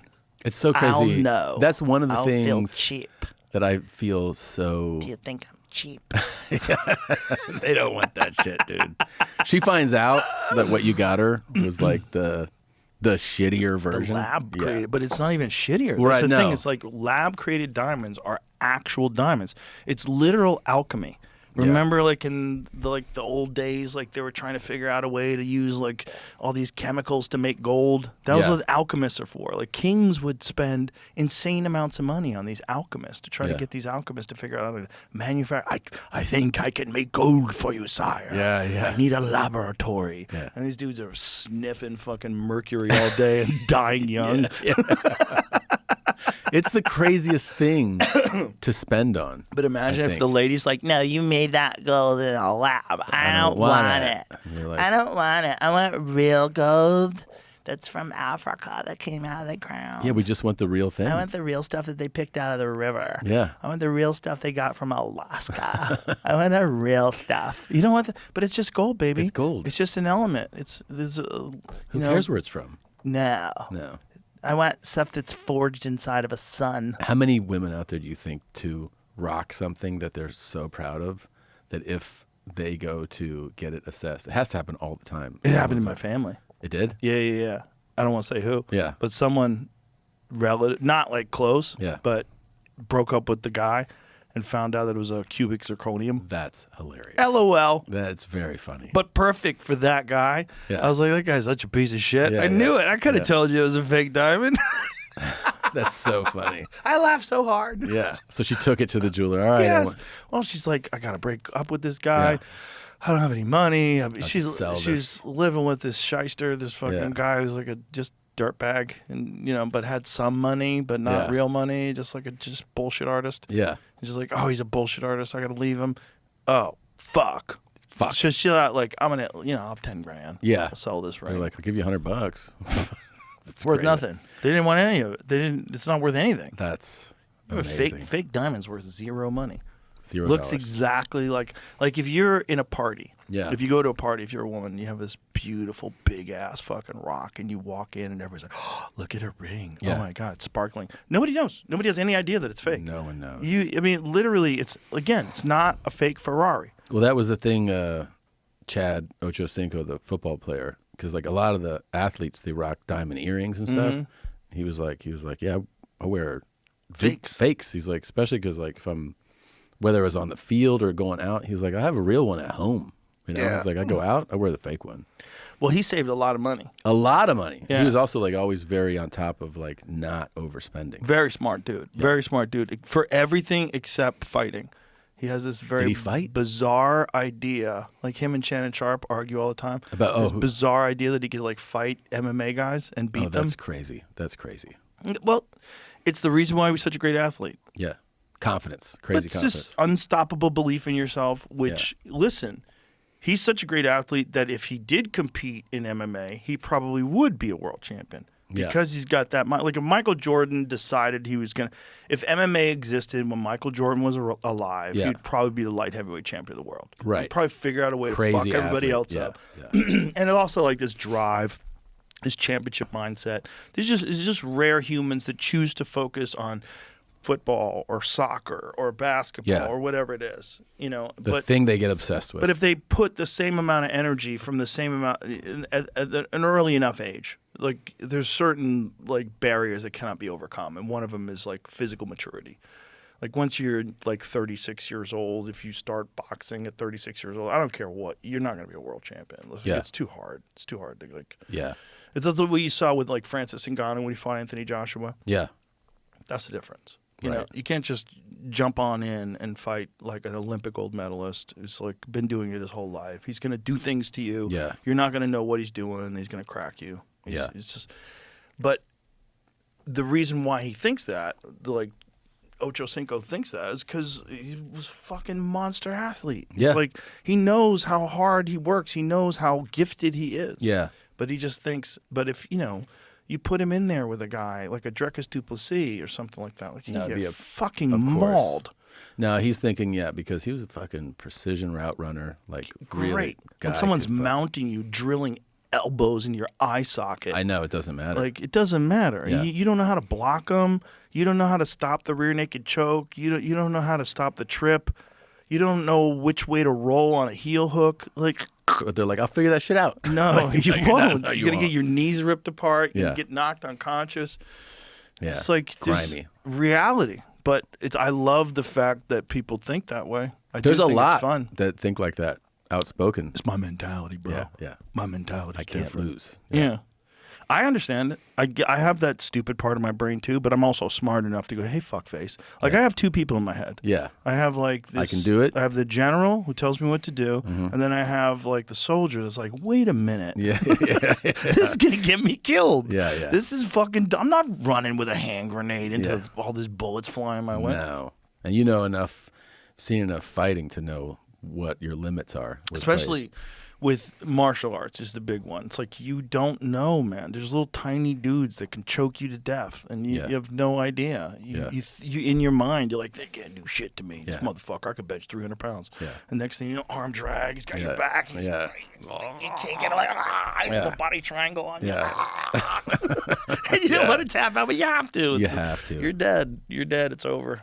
That's why it's good. It's good to do, like, to even try all those things. Like, I've done a little bit of, boxing, striking. I've done a little bit of jiu-jitsu. It's great to have the awareness. You're like, oh, wow. Yeah, it's this a can happen. nice wake-up call. Yeah. Yeah, when I first started doing jiu-jitsu, I was already like a very accomplished striker. I was really good at striking. So I was like, I know how to fight. And then I went to jiu-jitsu class, and I got my ass kicked every day. Yeah. And I was like, this is crazy. I was so wrong. I Yeah. have this completely distorted idea of my abilities. Yeah. Yeah, it really humbles you, right? It's a lot of people walking around out there, especially men, that just think they know how to fight. It's Yeah. like a terrible thing to find out on YouTube. Like to see people find out that you don't really know how to fight. You just think you're going to bluff your way. I think that's there's the male thing. Men think they know how to fight, that they're funny, that they fuck good, and that they can drive. Right. Those are like the four things. Yeah, They're yeah, like, I can do all that shit. Yeah. Yeah, delusions. Yeah. There's like manly things you don't want someone to be better than you at. Yeah. And you get delusional things. Those four are the ones that like come up the most, I think. Pool's another one. Shoot pool? Yeah, a lot of guys pretend they're good at pool. Yeah. I've had a bunch of dudes say they play good pool. I'm like, really? Let's find out. Let's find out. Do any ever surprise you that they are pretty good? Never. Never. Not one. Not one. Nope. Wow. That's Nope. actually. I thought you would find at least a couple. No. So they're always like, Usually people that are really good at pool, they'll tell you. Like, oh yeah, I used to play a lot. I played a lot of tournaments. I did this, I did that. Like, where'd you play? Clear. And they're like, oh, I played at Chelsea Billiards in New York City. Like, oh, okay. Like, Did you do a lot of tournaments? Yeah. I did a lot of gambling. It was fucking me up in high school. Like, okay, This guy's. I legit. get it. Yeah. You know what you're talking about. But the guy's like, yeah, man, I'm fucking good at pool. I'm like, are you? Where do you play? It's like, oh, bars mostly. Like, right. So it's one of two things happening. Either they're trying to sucker you into a game, and they are really good at pool, or they're delusional. And every time I've ever experienced it, It's it's delusion. delusional. Wow. There's a lot of people, dude, like famous people. Really? Oh, yeah, a bunch. Yeah. They're like, I'm pretty good. Bring them over. I don't want to say names, but bring them over onto the table. And they're like, what the fuck? Oh, I'm you like, have to tell me these names I'll after. tell you afterwards. Yeah. Yeah. It's fun. That's it's fun to see somebody. Yeah. It's fun. But it's one of those things that people like a lot of men want to think they're good at poker. Like, oh, I could read people. Like, sure. Oh, yeah, that's another one. Dudes think they're good at Yeah. playing cards. Poker's a great one. Ari Shafir, when we were at the store, Ari for years made a living playing poker. He made a living doing that? 100%. He would go and play in the bicycle club and all those. So he was pretty good. Ari was very good at poker, but he would tell you, but like all these people think they can play. They don't know what the fuck they're doing because they play stupid. Like he's just intelligent and calculated. Yeah. He knows. You know like, who's really good? Who? Philip Lee and his wife. Oh, really? They play in tournaments. Oh, wow. Margarita and Philip, they play in tournaments. So's Bruce Buffer. Bruce Buffer played in the World Series of Poker. I never got into poker, and I remember when I was working in post production, like in the early 2000s, it was starting to get more and more. Like now, it's I think immensely popular, but there was like an uptick when they started to like televise it. You know what it was? You know what made it uptick? No. You could see the cards when at home. Oh, You know who's got what. You know who's got what. Right. So That you're is watching right. it play out. That's Right. a huge element that's true. on home. Because Anthony Giordano, my friend from the UFC, who Yeah. he does all the UFC direction. He's done my comedy specials too. He explained it to me. He's like, the moment you could see those cards, it changed the game. Because now it made it exciting for people to watch. Because you're right. watching people play poker. You don't know what anybody's hand is Then until you're the like- end. This yeah. is stupid. But if there's like, you got a camera. So like as they fan open their cards, there's a camera under the table. And it shows you what And they it got. shows you what everybody's got. Like, ooh. That's more exciting. Oh, that makes a lot of sense. Yeah. Oh, yeah. It's way more fun. Dude, I don't even know how to play poker, and I would accept invites to poker games. And what happens is you start playing with like how you think to play, and people start when they don't know you, they're like, this guy, he's either fucking really ballsy and good, or he's a retard. and that's what would happen to me is like couple games in, people were like, okay, yeah, this guy. And then pretty soon they're like, do you play poker? And I was like, I'm not really sure what we're doing here. they're like, get the fuck out of here, man. Well, they also want to rob you. Yeah. That's a big thing, too. Yeah. Because you're a big fish. Well, I wasn't at all then. At the time? No. I was just like going like with people from work, I was just like doing it socially. That's but- got to be a thing where a lot of people like that are really wealthy that get into gambling. Oh, be a target? Yeah. Oh, yeah, I'm sure. Well, that's a big thing with pool players too. Is occasionally poker players, because poker players, a lot of them they gamble on a bunch of different stuff. A lot of them are just gambling addicts. Totally. And so there was always a bunch of poker players that would play pool, and they were kind of okay at pool, but they would get insane spots. Like say if like I knew this guy that was playing one pocket for like $100,000 a set. And one pocket is a weird game where a pool table has 6 pockets. Yeah. And so like if we were playing one pocket, you would have this pocket on the right, I'd have this pocket on the left. And there's 15 balls. And so all I have to do is make 8 balls into my hole, and I win the game. Okay. Normally. But if you don't know how to play, and I'm trying to sucker you into playing me, I go, okay, listen. I will spot you on 15-ball game. I'll spot you 13 balls. 13. 13 balls. You just have to get 2. But we're going to play for big money. We're going to play for big money. We're going to play for race to 5 for $100,000. Wow. So that means whoever, and a game of one pocket takes a long time. It's not like a game of 9-ball. A game of 9-ball, you could be done in 2 minutes. You just run the rack, like a good player. Because anywhere you can go. Yeah. But in you this can make case, a you combo, have to go 1 to 9. one pocket. Exactly. One pocket. And you can't leave a shot. Because if you're playing a good player, so like if you were playing one, if like, okay, let's say me, because I'm like I'm like what's called a B player. Like I can't beat pros, but compared to regular people, oh my God, how do you play so good? Yeah. Regular people don't know how to play. That's why it is. Right. But if I played like a pro, like if I played like my friend Fedor Gorst, who's like world champion, Yeah. like I would probably need like out of 15 balls, I'd probably need 11 balls to have a chance. And even then, I'm probably getting robbed.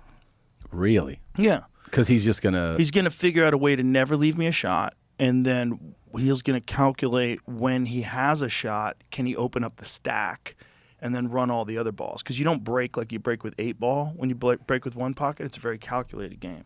And it's a big gambling game. The most money gets spent on one. Like I was just watching online the other day a game they were playing for $240,000. Yeah. It was a match for $240,000. I think it was a 3-day match. I got to watch one of these. It's the pressure's insane. But this guy Justin Bergman, who's like one of the best players in the world, was playing this guy and he gave him a crazy spot. I think it might have been like it was something crazy like 10-6 or something like that, where he had to make 10 balls, the other guy to make 6 balls, and the guy was a good player too. And so this is like, it's more like chess almost, it feels like, right? Because you're like, they're calculating like how you to have to risk reward, because like say you might have a long spot in your hole, and if you make it, you have all these balls and you can run out the set, or you can run out the game. But if you miss, you're selling out, and this guy only has to make 6 balls, and he might be able to make 6 balls. And it's any 6. Exactly, any 6. Wow. It's just any ball just has to be in your hole in any order. It's not a thing like, it's not like a rotation game like 1 through 9 or 8 ball where you're like, I got stripes, you got solids. It's just any anything ball. goes. Any ball in that hole. And like the really, really good players can spot you that much, and you still don't have a chance. You don't have a chance. And there's really crazy. good players, like there's a guy named Tony Chohan who's real famous. His nickname's T-Rex. And he's like a big-time money gambler. And there's another guy named Scott Frost, who's a friend of mine, who's like one of the biggest one-pocket players of all time. Guarantee you Scott Frost has gambled over the course of his life. Millions of dollars have changed hands with Scott Frost playing one pocket. Yeah. He's like one of the best one-pocket players, like literally ever. And these guys are playing, they'll meet up in Kentucky, they'll have stake horses, and then people on the rail. So all the people that are watching are gambling as well. So you might have there might be a set that's being played for $500,000. Fucking A. Yeah. Like this one that I was watching, the Justin Bergman was $240,000 they were playing for. Fuck. Yeah. And who knows how many people are gambling on the side. That's what I'm saying. It's generating a lot more. Oh, it's crazy. That's when you think about, like, I think it's easy to forget when you're just into like the game, like the amount of money that changes hands week to week with the NFL. Oh God. Oh my God, dude. Oh my God. Billions of dollars. Has to be. It is such a gambling machine. Oh yeah. And like the NFL kind of like goes like, no, it's not. It's about the gridiron. You're like, But then they also got to the point where it's like, they couldn't ignore it. Because then you have sponsorships, right? Of like, there's gambling sites, like we're the official gambling site. Yeah. So it's all intermingled now. DraftKings. Yeah, we're just part of it. Listen, I'm all for you being able to do whatever the fuck you want to do. Yeah. I like it. I don't like rules that regulate people's stupidity. I think if you be want as dumb as you want. If you want to do flips on your dirt bike, you should be able to do that. Yeah. So you should also be able to gamble your life away if you want to do that. I don't think you should. But I believe in Darwinism. I believe you're supposed to let people like lose everything. Yeah. 2024, $148.7 billion gambled. That's interesting because that's what Doge found they spent on transgender animal studies, the exact amount. No.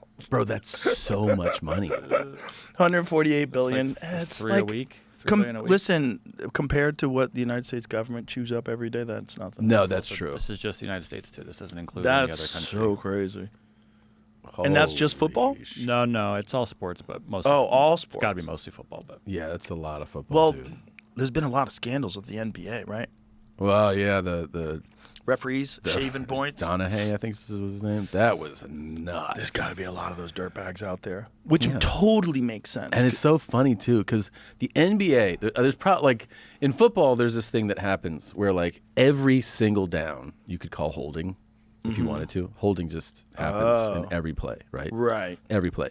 But what they tend to call are egregious holds, meaning that the guy who's the defender is going past you and you see the offensive guy's arm extended, pulling the jersey. Like I would call that.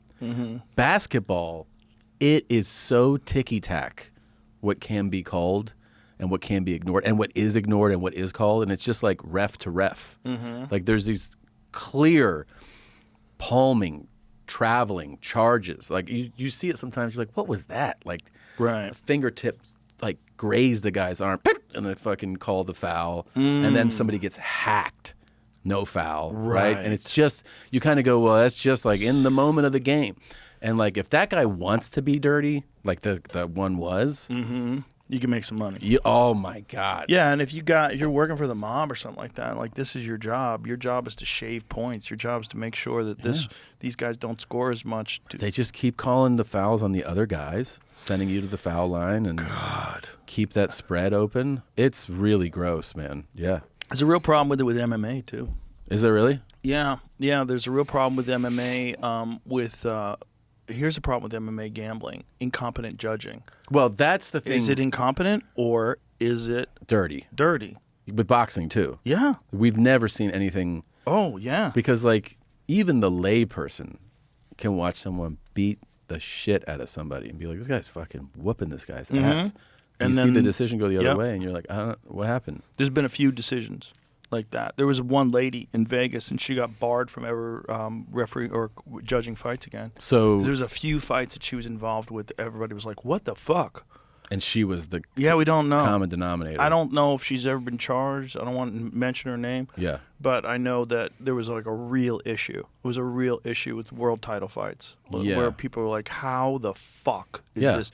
Because say if like your say it's Canelo Alvarez is fighting someone that you know he's going to win. You know he's going to be, but you can place a prop bet on it being a split decision or a majority decision. All you have to do is get one person to say it's a draw.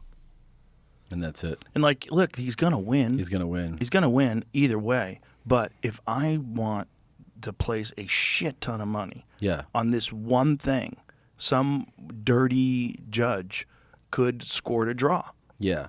And you just have to convince that dirty judge. Like, just listen, doesn't matter. You're not affecting this guy's career. Yeah. He's going to get the win. No one's going to remember. Just make it a majority decision. Yeah. And you just got to justify why you thought, I'm a big fan of defense. Yeah. I think the other guy just like, he blocked a lot of punches. I thought it was great. There's so many, I feel like, in combat sports where the because judging it's so is subjective. Yeah. But it's just, for a fighter, the crazy thing is you lose half your purse. Yeah. Because, like, you might get, $100,000 to fight and then $100,000 to win. And so if they hit you with a bullshit decision, you lost $100,000. That's because there's some hometown decision or some corruption. Yeah. It's really unique that you have a sport, when you think about it, where there's a subjective winner. Right. It's not like football. Right. Where like that's the every score. time to score. Yeah. Basketball. Ball goes in the net. Score. Yeah. You could shave point. You could bullshit. Yeah. But if you're playing Michael Jordan, he's going to score on you. Yes. Like how are you going to stop him? You're not going to stop him, right? So like the numbers he puts up are the numbers he puts up. But in boxing and in MMA, like remember when Roy Jones lost in the Olympics? Do you remember that? Yes. He lost the Olympics in Korea. Yeah. And he fucked that dude up. He beat that dude from was pillar corruption. to post. That was 100%. Yeah. It was nationalism. Yeah. It was like, it was in Korea. Like Koreans are very proud. And they're like, he won. Like, what? Yeah. Roy Jones Jr. in his prime in the Olympics. I mean, not even in his prime yet. Yeah. He fucked that guy up. Fucked that guy up. Yeah. And, there's been a few decisions like that in boxing where you're like, what was this? The one, because I watched a video on this, I think recently too, where I was like, oh, what was the explanation? Where it was Kennedy, Tim, right? Is that his name? The fighter? Tim Kennedy? Right? Is that his name? Sure. Fighting the Cuban guy? Yoel Romero. Yeah. Yeah. That was a bad one. That was bad. That was a bad one. Yeah. That was where like I don't know if that's the referee's fault or whatever, but he didn't get off of his stool. So Tim had rocked him real bad at the end of the round, like real bad. And then Yoel went to his corner wobbling, fucking out of it. And at the end of the 1 minute break that you're supposed to have, sat on the stool. It should be, it's over. It's over. It should be, it's over. But he got an additional, I want to say, more than 30 seconds to recover. before he got, and then he wound up beating Tim. But also psychologically, for the guy who was fucking him up, for Tim, it's like, no, this fight is over. You're fucking me. I'm getting fucked here. And so then your brain starts to, and then you get out of your fight mindset, which has to be Zen. Because you're getting into the injustice mindset. Like, why isn't anybody fucking doing anything? Yes. And that was just like a oversight. It was crazy. Yeah. I don't know who to. I don't want to pass blame. But someone it was a crazy fucked one. up. Yeah. It should have been, in my mind, 1 minute. Get up. Are you going to get up? Fight's over. This guy won. Yeah. That's it. He retired on his stool. Fuck you. Yeah. Fight's over. That's what it should have been, in my mind. Also, when the round does go over 1 minute and the guy doesn't get up, you put a burden on Kennedy that is just like totally unfair. Yeah. Totally unfair, especially when he was rocking him at the end of the round. Like this is like the more time he gets to recover. There's a reason why in boxing you only get 10 seconds. Yeah. You know, the more time he gets to recover, the more it's possible that he can win. This is not fair. Yeah. Like it's supposed to be 1 minute and that's it. If the fight doesn't restart at 1 minute, he's not ready, it's over. Yeah. So that's only happened once. And unfortunately for Tim, it happened to him. Yeah, that does suck. It was a bummer. Yeah. It was a bummer because Yoel Romero went on to, Yoel was a freak of all freaks, though. Like, the guy could recover, and he was also, like, just built like a superhero. Oh, he looked like a goddamn He's pit bull. He's a part of the Cuban athlete program. Yeah. Fucking traps in the head. Bro, everybody who fought him said that, like, hitting him hurt. Hitting him. So he's like made out of metal. They all said that. Everybody said like Robert Whittaker, who beat him twice, who was the middleweight champion. He's like, every time you hit him, it hurt you. Like he's just different. Yeah. Freaky guy. Yeah. So like, if Chad Ochocinco thinks he was going to beat that guy, no. Listen, bro. No. Like, there's people like you out there that also really know how to fight. Yeah. You know, like there's like people that have that. That's a problem with like really tough guys. They think they're the only one like that. Like, it's like you don't want to discourage that in a fighter because that's the thing that gets them to a championship level in the first place is this belief that they're just different than everybody. They're the chosen one. They're destined for this. But the wake-up call that those guys get when they get knocked unconscious is the craziest thing. It's like the reality, like, oh my God, I am the victim now. Yeah. I am what I have been doing to other people, someone just did to me, and now it's over. That has to rock you on such a deep level. The deepest. Well, because it's also, it fucks with your identity. Exactly. Like who you are. Oh, yeah. Your worth. Your whole self-worth. Your girlfriend's not attracted to you anymore. Yeah. You just got laid out. You're like, what the fuck? Like everybody thinks of you as a loser now. Yeah. Hey, had a rough one Saturday, huh? What happened? Hey, what happened? And that fat, stupid fucking neighbor that's happy that you're a loser now. Wasn't your night, huh, pal? Yeah, happens to all of us. And you're like, hey, man, fuck you. Yeah. Like, listen, maybe fucking take a job where you're not getting punched in the head, stupid. Don't get mad at me. Yeah, exactly. People love it when the dominator fails. Yeah, we like to, it's funny because we like to, like a society, I think, I don't know if it's just all over the world or it feels like it's kind of American. We love to discover someone, ride with them, want everyone to know this is who I've been with this person from the beginning. See them reach a certain height and then go, oh, fuck them. Like fuck that guy. And then bring him down. You see it all the time. Well, because our society is infested with bitches. Like an apartment filled with roaches, our society's infested with bitches. Yeah. And there's always going to be people that don't do their best, that don't go for things, that don't try real hard, that never put themselves out there. And so when someone does and fails, they're like, ha, ha, ha. And they want to troll them on social media. You're not better than me. I tell so many fighters, you got to stay offline. Because I've talked to fighters, like when they're arguing with people online, and I'll meet them, I'll see them, I go, hey, man, listen to me. I know you think you're doing, like you're shutting these people up. If you ever see you, I'll fucking smack you. Yeah. Dude, I'm telling you right now, you got to stop doing this. Yeah. You got to stop engaging and stop reading these things. This thing it's poison. You're reading poison. And it gets in your head. It gets into your head like while you're training. I'm sure. You think about it while you're training. I know it does. It's like a lot of these guys are very fragile because a lot of these guys got like bullied and picked on, which is why they got into fighting in the first place. Yeah. to like defend themselves. And right? then you're getting bullied by 100,000 unknown, anonymous 15-year-olds. And your neighbor. Yeah. Your neighbor's hoping for your downfall. Dude, I was reading this story about this lady who, this young girl was getting like mercilessly trolled online, and she found out it was her mom. Yes, I saw this story. Bro. It's like incomprehensible. Incomprehensible. There's monsters out there. That's a monster. To do that to your daughter, she's just jealous of her daughter's looks and popularity. Fucking crazy. That's a monster. Monsters are real. Yeah. Yeah, you can't, you can't like fucking Gandhi everything. You No. can't, Satnam the whole world. Yamaste, namaste. Yeah. No, that's not real. No. Like, there's people out there you got to kill. Yeah. This happened to like some soccer player too. I remember I watched like a doc on him. It's like kind of vague to me, but he was getting totally like mercilessly trolled and attacked by someone, and it turned out to be one of his friends. Yeah. Yeah. Marvin Gaye got killed by his dad. Yeah, that's You want to hear something crazy? I was dating this girl, and I was a giant Marvin Gaye fan. I think she didn't like it that I was a giant. She was like kind of a cunt. She was kind of a cunt. And one of the things that she said was like, imagine how bad of a person he was that his own father killed him. And I was like, that's what you got out of this? that's your perspective. That's what you got out of this? That she was such a bad person. Like, what could he have done that would have justified his father shooting him and killing him?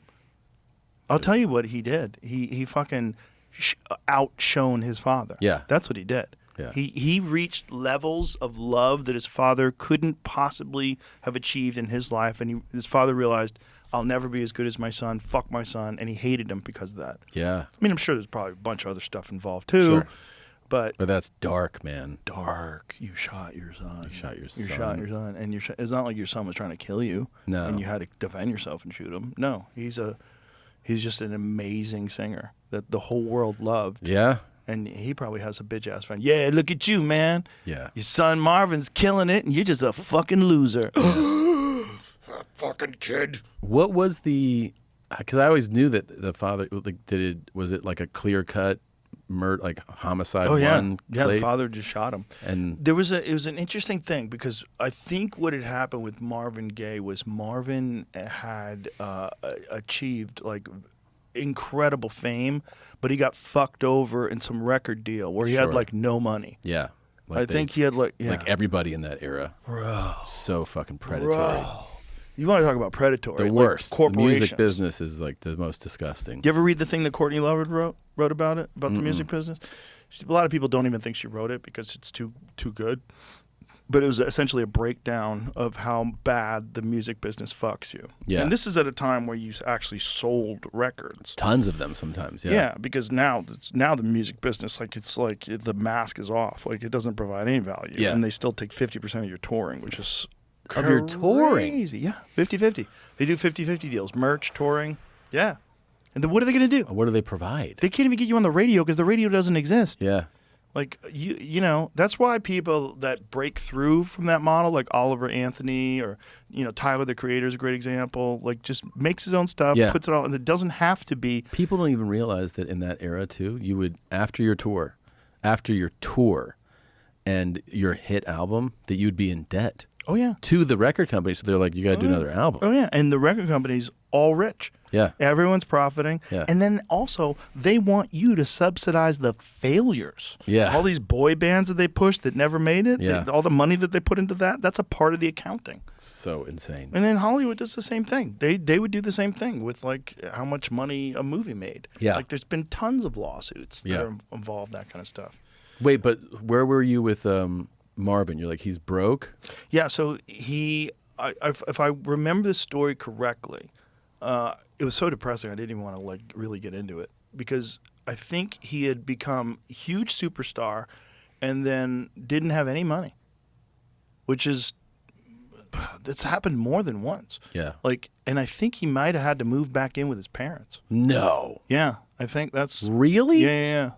I think that's the story. See if you can find that. I'm looking. I don't know. I mean, it says he bought his dad a Cadillac, but this is years later though.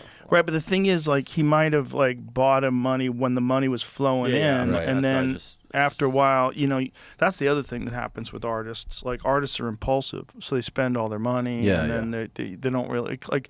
How many artists get given like a Mercedes Benz by the head of a label, and they think like, oh shit, I'm killing it. Meanwhile, it's a leased car. Yeah. And they're just siphoning money out of you. Someone's writing that loss. Yeah, you're just getting fucked. You're getting fucked left and right and left, and and all they do is sell art. All they do is sell art, and they don't make any of it, and they make more money than anybody. That's it's so crazy. People didn't know, because now if you are into music, whatever, you don't realize how much it was a thing to have music videos, right? Like, that used to be such the biggest thing, and a lot of artists, especially like the young artists, didn't even know that they were paying for the music video. Yeah. So like the label would be like, go shoot your video, and they'd be like, cool. It's $1 million. Yeah. And they'd be like, great. And then they're like, oh no, you're gonna pay for that. But they Right. tell them later, well, we got to deduct that $1 million. And they're like, wait, what? They're not sophisticated. No. They're not finance majors, which is what we were talking about earlier. Yeah. Like, you should learn that Yeah, in you have school. no idea that you're like, wait, I thought you guys are paying for this. Yeah. No. It's kind of funny that the video, like, everything is visual. Like, everything's visual now. There's so much video that people watch, but yet music videos kind of went away, I know. except Kanye's. Except for yeah, that one we definitely all saw. And the new one looks like he made it for $40. Yeah. Like, it doesn't. Pretty. I mean, it's like you got a drone and a bunch of people Yeah. yelling Heil Hitler. And he had like the black light kind of effect. Yeah. Doesn't seem like that cost a lot of money. No, I don't to think make. that probably costs a lot. You can make things now too for so much less. Oh, with It's AI. so accessible. Yeah. to With do. AI, you don't even have to have the actual people doing it. Yeah, that's true. Which is really crazy. Like, what you could do now is nuts. My daughter was showing me some stuff that you could do with just photographs, where she could take photographs and then she throws them through this filter and then they're dancing around and moving. And you're like, this is nuts. Yeah. So all you need is a photograph, and especially if you chose to have like effects in it, like some sort of psychedelic fucking weird things where things morph and change. It could be done with AI now. That's incredible. Easily. Well, there's articles out about some studio. Maybe it's here in Texas. Somebody sent me the link to this.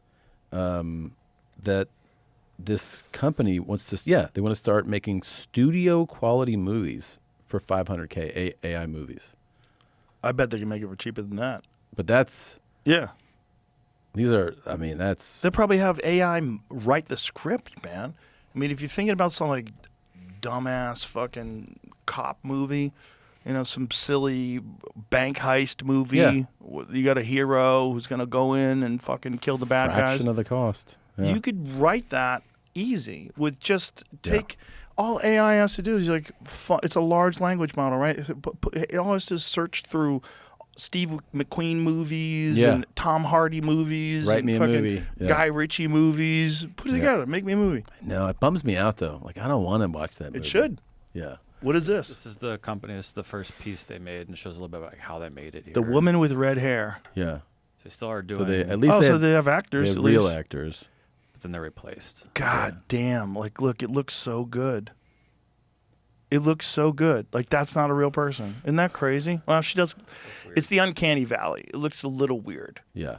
But getting better all the time. And the only reason why it looks weird is because it's so well lit. Like, if you wanted to do it like Sin City style, there's no, like Sin City, if Robert Rodriguez wanted to do Sin City today, the whole thing could be AI. Yeah, yeah. No one would know. No. That's crazy. Yeah. But these are all fake people. And dude, just a few years ago, you couldn't do hair. Hair was weird, Right.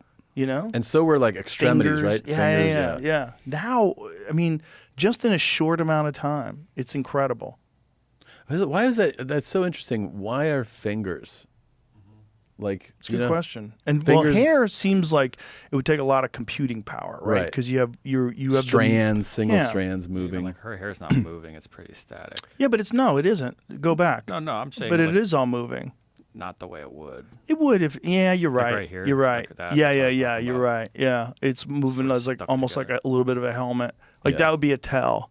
Like it's a little bit of movement but not enough. Right. A little bit of bounce, but not like it's all spray painted, like as if her hair was like sprayed with a shit ton of hairspray. Where Yeah. it couldn't move at all. Right. That would kind of make sense, but it's not moving. So they all need that exactly. scene at the beginning of every of their movies, like. This Like kind they of stuff always seems do pretty it. tough to do too. What is Getting tough? a good font where Oh. you can't. That does. You can't read anything. In a movie, you wouldn't need it, but when you're looking Interesting. for AI stuff, you can Right. sort of like look at fonts. Interesting. Dude, Yeah, there's, look like, at that. holes. Like look at Fingers- that font. It looks like ancient, like Sumerian text or something, like That's some interesting. lost language. Yeah. Well, like that one and the fingers and toes thing is like, I just wonder what the explanation is for that, because that's a tell in photographs too, right? When Yeah. you see a photo, you could be like, oh, look, that's got like 6 fingers. Well, remember that lady, the English lady that was missing? Was her Kate?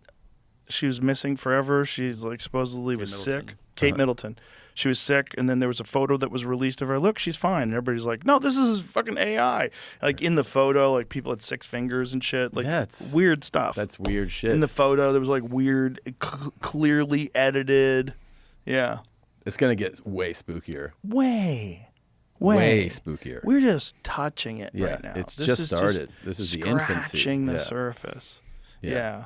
It's going to be real weird. Like actors should really save their money. You're going to be useless in a short amount of time. I agree. And also, if you have any type of recognition to you now, you gotta like get your image. You know what I mean? Like, oh yeah. Yeah. Like, But also, like, how are you going to stop China from just making Mel Gibson movies? no, you're definitely not. You're not going to. They're just gonna be like, I don't care. Yeah, fuck Fuck you. you. I'm going to make a Mel Gibson when he's 35 movie. Fuck Yeah, off. Yeah, it's Eat gonna play shit. it here. We don't Yeah, care. just fuck off. We're going to put it online. What are you going to do? It's so crazy. Run through 30 different shell companies. You're Yeah. never going to find who made it. Yeah, Yeah. totally. And it's going to get to a point where it's going to be virtual. So it's like it's going to be inside people's heads. You're going to be able to exist inside the movie.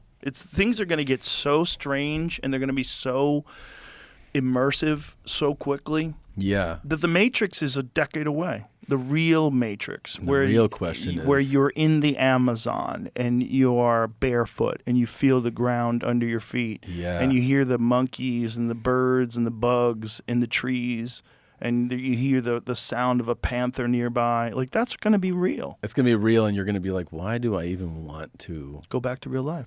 partake in the real world? Like what's Yeah. that guy's name? Joey Pants from fucking The Matrix. When he's Yeah, eating yeah. eating the steak, he's like, I want to be important. I want to be an important person. Yeah. Like yeah, that's what people want to do. They'd rather be an important person in The Matrix, That's so true, man. and we might be in that right now. That's the real mind fuck. The real mind fuck is if they can eventually create a artificial reality that's indiscernible. How do you know whether or not you're already in it? And you don't. Well, you wouldn't. Yeah, if it's But there's a lot of evidence that we are. that we're in it now. Yeah. Yeah, there's a lot of evidence that reality as we know it is not real, that it's too weird.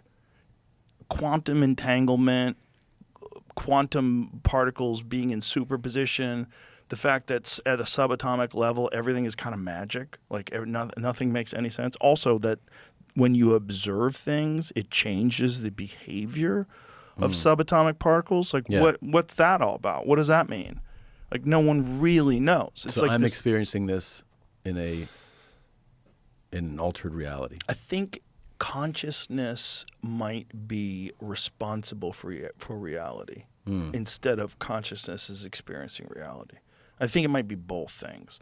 I think it might be consciousness is experiencing reality as well as consciousness is responsible for reality. How much of a mind fuck would it be if somebody unplugged you right now and you're like, this whole thing you've been doing pretty is- mind fucky? Yeah. Yeah. Yeah, you're like, But I mean, if anybody should believe in it, it's me. Like Yeah. I don't. How is it possible that my life is like this? yeah, right. It doesn't make any sense. No. I'm just like killing it in a video game. Yeah, Doesn't make any sense. doesn't make sense. No, but doesn't make sense. This is why, like for a fighter, like the loss must be so fucking unbelievably devastating. Yeah, it's right? like the equivalent, right? Yeah. It's over. Yeah. You know, like, and you see champions that keep coming back and keep getting knocked out. And you're like, no, Don't do it again. fuck.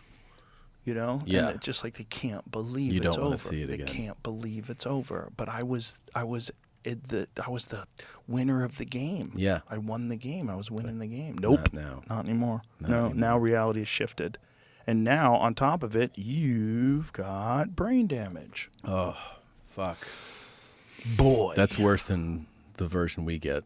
Oh, it's the worst. Yeah, that's the worst version. Brain damage is the worst because now the way you interface with reality might be damaged. Sort of like a car with a bad suspension out on the highway with the wheels shaking now. Like the way you interface with the universe itself changes completely. Yeah. So you're taking a gamble. The highest amount of glory possible is like winning fights in front of the whole world. I mean, I would only imagine that like becoming a UFC champion and they, put that belt on your waist and the whole crowd's like, yeah. And people at home are like, fuck yeah. Yeah. Fucking he did it. Holy shit. It's the craziest. Holy, you text your friends, what a fight. Holy shit. The love that person gets, the accomplishment that person gets. Yeah. But the price is you're risking the way you interface with reality itself, the brain. You're risking the brain, and you might get out of it like George St. Pierre. George St. Pierre, fine, handsome, wealthy, perfect, like intellectually. And people are like, you're the man still, bro. Still the man. Yeah. Like whenever I talk to him, it's like Joe Rogan. How is things? Everything is great, buddy. He's all happy. You're like, boy, you fucking really pulled it off. You really pulled it off. You became a 2-division world champion, one of the greatest fighters of all time, and you're fine. Chuck me in one of them bad boys. Yeah, man. I forgot about them rogues. I like those. Yeah. Thank you. But for most, it's going to end badly. Yeah, and the crazier part to me is how many of those guys you go, hey, if you could go back, would you just change things? And they're like, no. Some of them like go, I love the glory so much. Like you see it in fighting, you see it in the NFL. Where some of them are like, no, I'll accept the identity. Yeah, the identity is so huge. The identity, to be a special person. You don't get to be a special person. Most people don't get to be a special person. And a special fighter is a different kind of special person. Yeah. It's like that's a guy who took the craziest of risks. Like we all know, and you know better than anybody, how vulnerable the human body is because of your surgery and your injury. Sucks. Fucking horrible. So like imagine if you had a fight and now like you were a big time fighter and you hurt yourself playing basketball with Bert Kreischer. Oh my God. And then you got to build yourself back up to fight again, but you kind of know that your left arm is kind of still fucked a little bit. Yeah. No, it never no matter how far you get from it, you still have the voice in there. Oh yeah. More so now, right? Oh yeah. You're like, I never had that voice before. Oh yeah. Of like, watch out. Yeah. Be careful. Yeah. Don't do that. And I've had 3 knee surgeries, and I'm having a problem with this left knee that I really hurt. The last time I hurt it pretty bad was skiing, and the last time I skied because I cracked the bone that's at the top of the tibia. And then I probably messed up the cartilage and shit in there too. But it's still better than most people's knees. Like it's better than a regular knee. Like people are like, how bad's your knee? Like it's not fucked up like compared to your knees, like a regular person's knees. Yeah, because I need my knee to be able to kick 60 miles an hour and do a bag of sand. Yeah. Like I'm requiring different things from my knees than most people. But I know it's not the same. Yeah. Like, and if you're a fighter and you got a bum knee, like even though nobody can tell while you're moving around, you know, and you know your hand breaks easier now, and your neck hurts, and you got a pinched nerve, and your lower back gives out sometimes, and your kidneys kind of hurt because you cut weight for too many years. Sounds like you shouldn't be fighting, and your memory's not so good anymore. And then also, you can't take a punch anymore. Like a lot of guys know that they used to be able to take a great punch, but now you can't get hit. So now you're gun shy. Yeah. Did you see Devin Haney's fight last weekend? No. He fought Ryan Garcia fucked him up in the last fight. Dropped him a bunch of times. Yeah. And this fight, it looks like he's done. Like he's moving around, just like it was just constantly moving. Who did he fight? This one? I forget the gentleman's name, but there were rounds where neither one of them landed a punch. The whole round? The whole round. And Garcia, that's the one where he won the fight, but then there was all this bullshit. He tested positive for some sort of performance-enhancing metabolite at a very low level, by the way. Like not a level where it would be performance-enhancing. Yeah. So I don't know what happened. He says he didn't take anything. What ended up happening with the decision or the purse or whatever? It became a no contest. Oh, it became a no contest. Yeah, and I think he's also getting sued because, as Devin Haney claimed that he won because he was on steroids, and that's a bad look. But you could tell it mind fucked Devin Haney, and a lot of people totally are writing off Devin Haney now, which is crazy. Because I remember when he beat Kambosos, I was like, damn, Devin Haney's slick. He's so good. And now, that guy he was just moving constantly. And still very skilled boxer, but it just shows you one devastating loss for an undefeated fighter can fuck you up. Yeah. And some guys, they come back and they're fine. Like Garcia, for instance, Gervonta Davis fucked him up. He came back and he was fine. Yeah. But then that weekend, he fought Rolly Romero, and Romero dropped him, and he lost the decision. So they were going to set up a big rematch. Now nobody wants to see the rematch because they both lost. Well, actually, Devin didn't lose. He won a decision, but he lost public credibility because it was a very boring fight. Mm-hmm. Still incredibly skillful boxer, a world champion boxer, very good boxer. But even the commentary, Antonio Tarver was I don't like the way he's moving. His footwork seems erratic. Everything is he needs to settle down. Jose Ramirez. Yeah. But Haney won this fight. Yeah, he won a decision. Okay. But it was the fans lost. And this was this big event in Times Square. This is also a big event because Turki Al-Sheikh, the guy from Saudi Arabia, His Excellency, is the guy who's dumping incredible amounts of money into boxing so that he can get these guys to fight each other. Mm-hmm. So he's like, what do you need for the fight? How much to make this fight happen? I need $10 million. Done. And what? Fuck, I should ask for 20. Yeah. It's that kind of a situation because the Saudis have so much money. So Oscar De La Hoya was talking about this, and he was saying these guys are spoiled and they're afraid to risk anything. Right. Because the money's so much, which is so interesting. You need a guy who's willing to risk it all to really fucking go for it. And these guys aren't willing to do that. And I think the Devin Haney thing, it's one of those things where you see a guy who is an unbelievably skilled fighter but loses one fight, and they're just not the same again. Not the same. Yeah. And Gervonta's still killing it. Killing it. But he had that fight with Lamont Roach where it was a draw. And there was a legit draw. And, you could even make the argument that Roach won that fight, and they're going to fight again. And that should be very interesting. But I think it's also... For boxers, there's a situation where you can only keep up the RPMs for so long. All the greats, there's a certain amount of times that you can keep training, a certain amount of times you can keep competing. And we were talking about your arm, it's kind of fucked up. Yeah. That happens with them too. The ankles are bad, something's bad. I can't do the same level of output. Yeah, basically. It's not the same. They're not who they used to be. They might look the same, but they can't do what they could do 5 years ago, 6 years ago. Yeah. Yeah. It's hard. It's a hard sport, man. But it's also because the glory is so high if you're successful. So People great. are willing to do it. Yeah. Very crazy, though. Yeah. Thank God that's not how we make a living. Thank God. Dude, if the UFC was around when I was competing, I 100% would have done it. And then imagine how dumb I would be now at 57 years old. Oh, I'd be a mess. A lot of staring. Oh, I'd be a lot of drooling. And so, hey, you look good. You losing weight? You losing weight? He goes, what are you doing? He goes, you dieting? Good. My brain would be like a 4-cylinder engine, all fucked up, misfiring. It's good you didn't get into that, dude. It is, but I think I got the right amount of brain damage. Yeah, you've said that to me before. I think so. I think there's just a certain amount that you get that makes you just a little reckless, just a little crazy. Just a touch. Yeah, just a touch. Yeah. I just got to... Yeah. Just a touch of brain damage that allows me to be, I enjoy risks. Yeah. I like them. They're fun. Me too. Yeah. I have Did you ever fall on your head? Yeah, I had a couple devastating. Yeah. I bet it helped. Couple bad ones. I bet it helped. I think I have some frontal lobe damage. And I think it has something to do with it. I do. I like calculated risks. Yes. I mean, I think if you take this career path, you enjoy risk. Clearly. Yeah. Yeah. Well, also, you don't have any choices. Yeah. My thought was when I was first started, I was like, I can't work. I can't do it, but I know I can do things, but I can't show up and do a job all day for the rest of my life. I don't have that in me. I'm allergic to it. I didn't like.